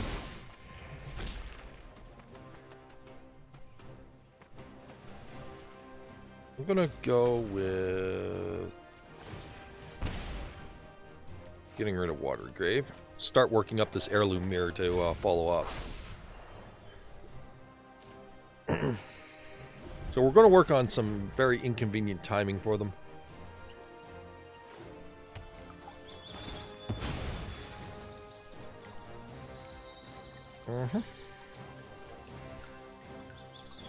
So Brazen Boar, I intend to awkwardly move things around. Blood Artist is probably going to die a horrible, horrible death here in a moment.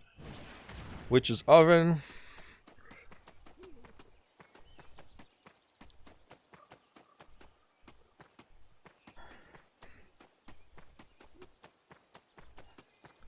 Thinking. I definitely need a Graveyard Hate spell.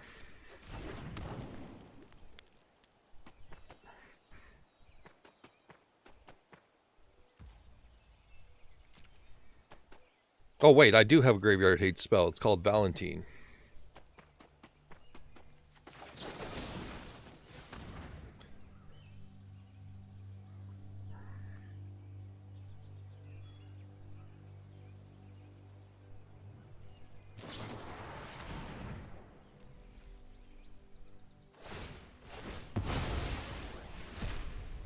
What? Did they literally just do that? Alright, well, I'll make a token.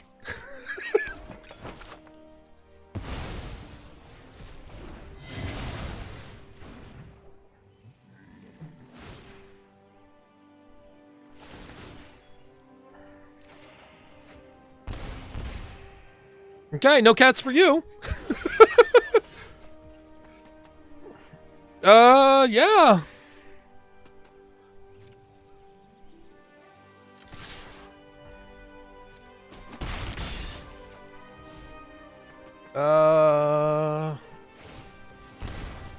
Get rid of the grasp. Let's find something else.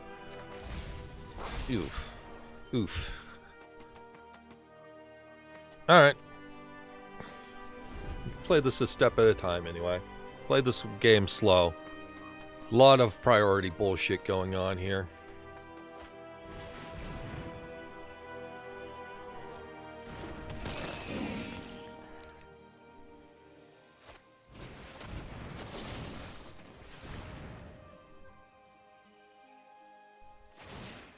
It's fine by me. Saves me from losing 2 life. Well, I mean, it's 1, but, you know, whatever. Relic of Progenitus would be real fucking good right about now.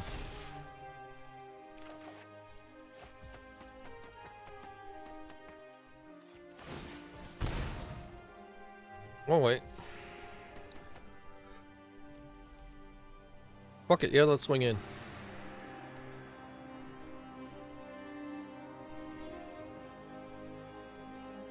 Swing in. Let's swing in. Let's swing in. Opponent, can I swing in, please?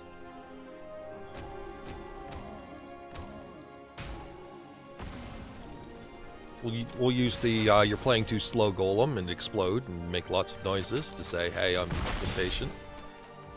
You know what? I'm gonna just play the extra land, and we are so intense on blue, so let's take this.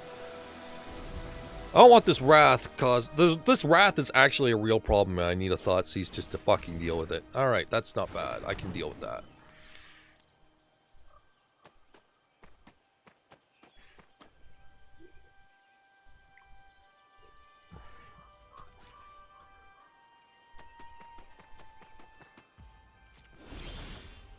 So I guess we played according to our rules on this one. So play Heirloom Mirrors. It'd be real awkward to them.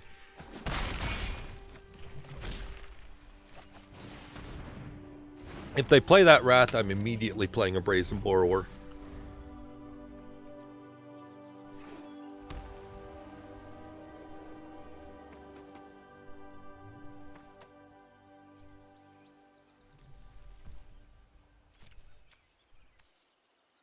Yeah, okay. Yeah, that's exactly what I'll do.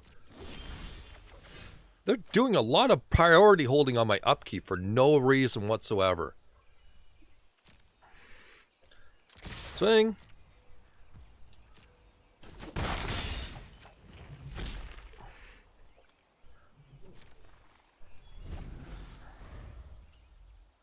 I mean, I'll interact with them all day at this, but whatever. Cruel Celebrant, sure. And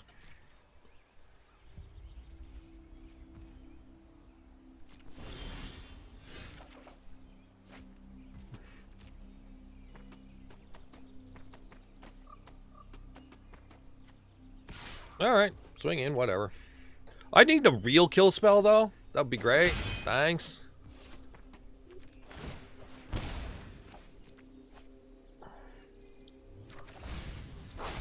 That's not how that card works.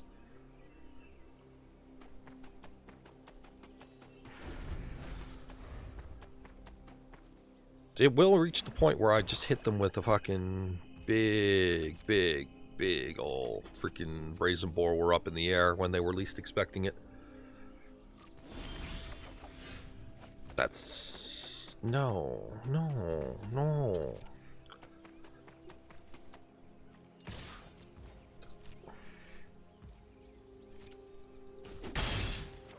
Alright. I think we're at the point where bait is sufficient.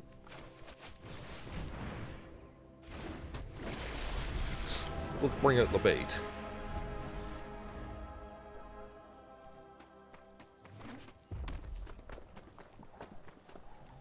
Let's bring out the bait.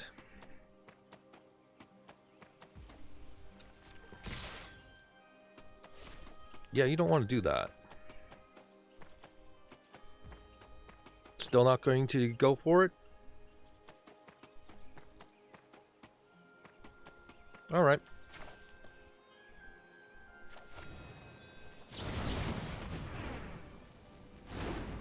Let's start pushing. That's real good. Let's start pushing. Suck it. There you go.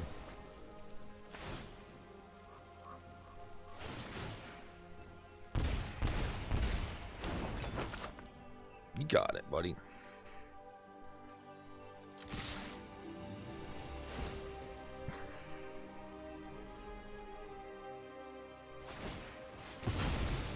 Yep, you got those. Ooh, that would have been nice. Alright, well, I mean, that's a nice follow-up. Okay, so, well, I mean, it's a follow-up later. Right now, we're going to get rid of Inquisition of Kozilek. It's just not helping, obviously.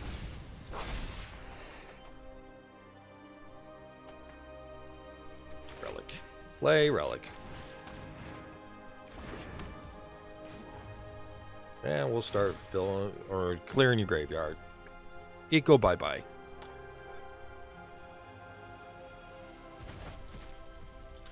They gotta push the Wrath sometime. We have some follow-ups coming. Wrath gonna fire now? Okay. Blood Artist or another creature dies? Well, let's just have you not drain all that much. Bye.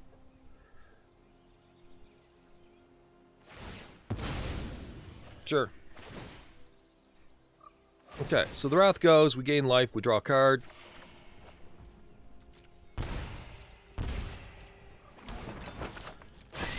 Shit happens, we gain life.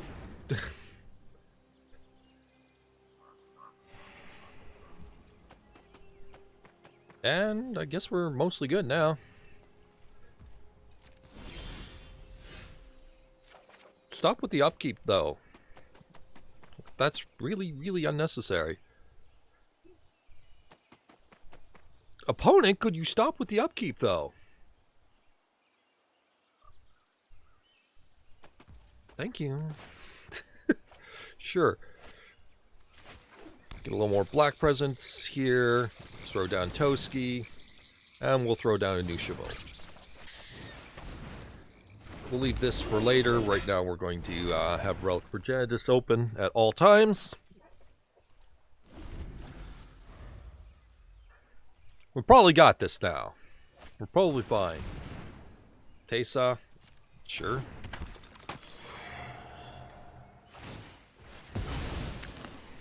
Sure. I'm trying to gain the life, sure, but it ain't doing enough. How many cards we got in the graveyard? 7, so we can use this trigger just fine. It's no big deal. Bounty target on Kesa.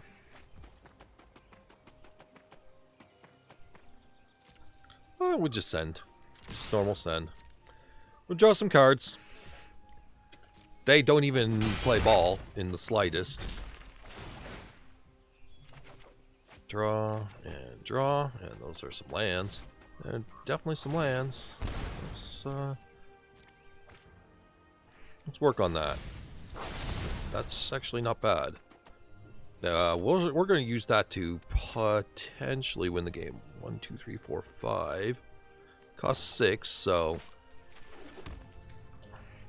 set that up. That should potentially win the game. Yeah, alright, I'm good. I'm going to leave this Heirloom Mirror for another Wrath protection. They got nothing.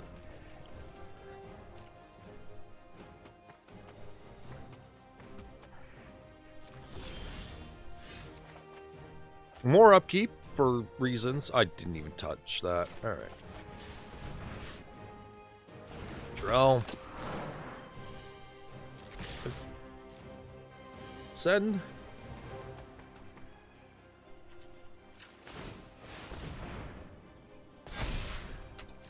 $12 damage. Start cracking some food.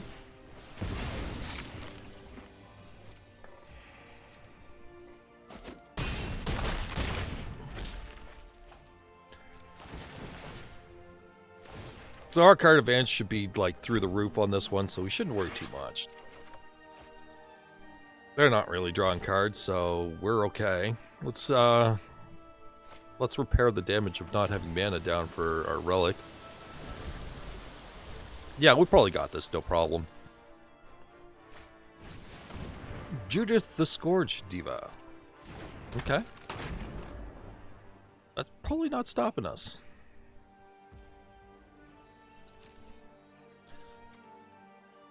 Pretty sure we're there now.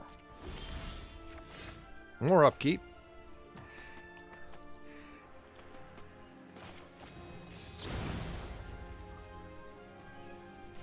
Bounce Teysa.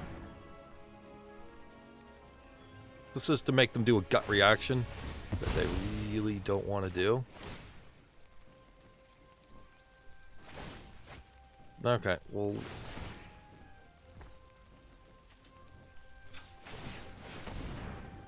whatever. Now, you were targeting that? I literally used the ability and they forgot it. Everyone forgets Jarell's ability. That just happens to be the worst case of it. Oh my goodness. Well, that was a game to end on. We got a victory and a massive grind. Getting out of that. Wow. That's 2 decks doing exactly what they want to do. And really just kind of dancing around each other the whole time. Trying to work with what they got. We got there. So, as I said, around the 3-hour mark, I want to kill the stream. At this point, it is 3.5 hours. So, there's that. So this was just a showcase of decks for you guys. See some of the stuff that's out there. Maybe somebody says, hey, I want to see this deck all the time. In which case, I might show it once more. But then, at least it's all the time just once.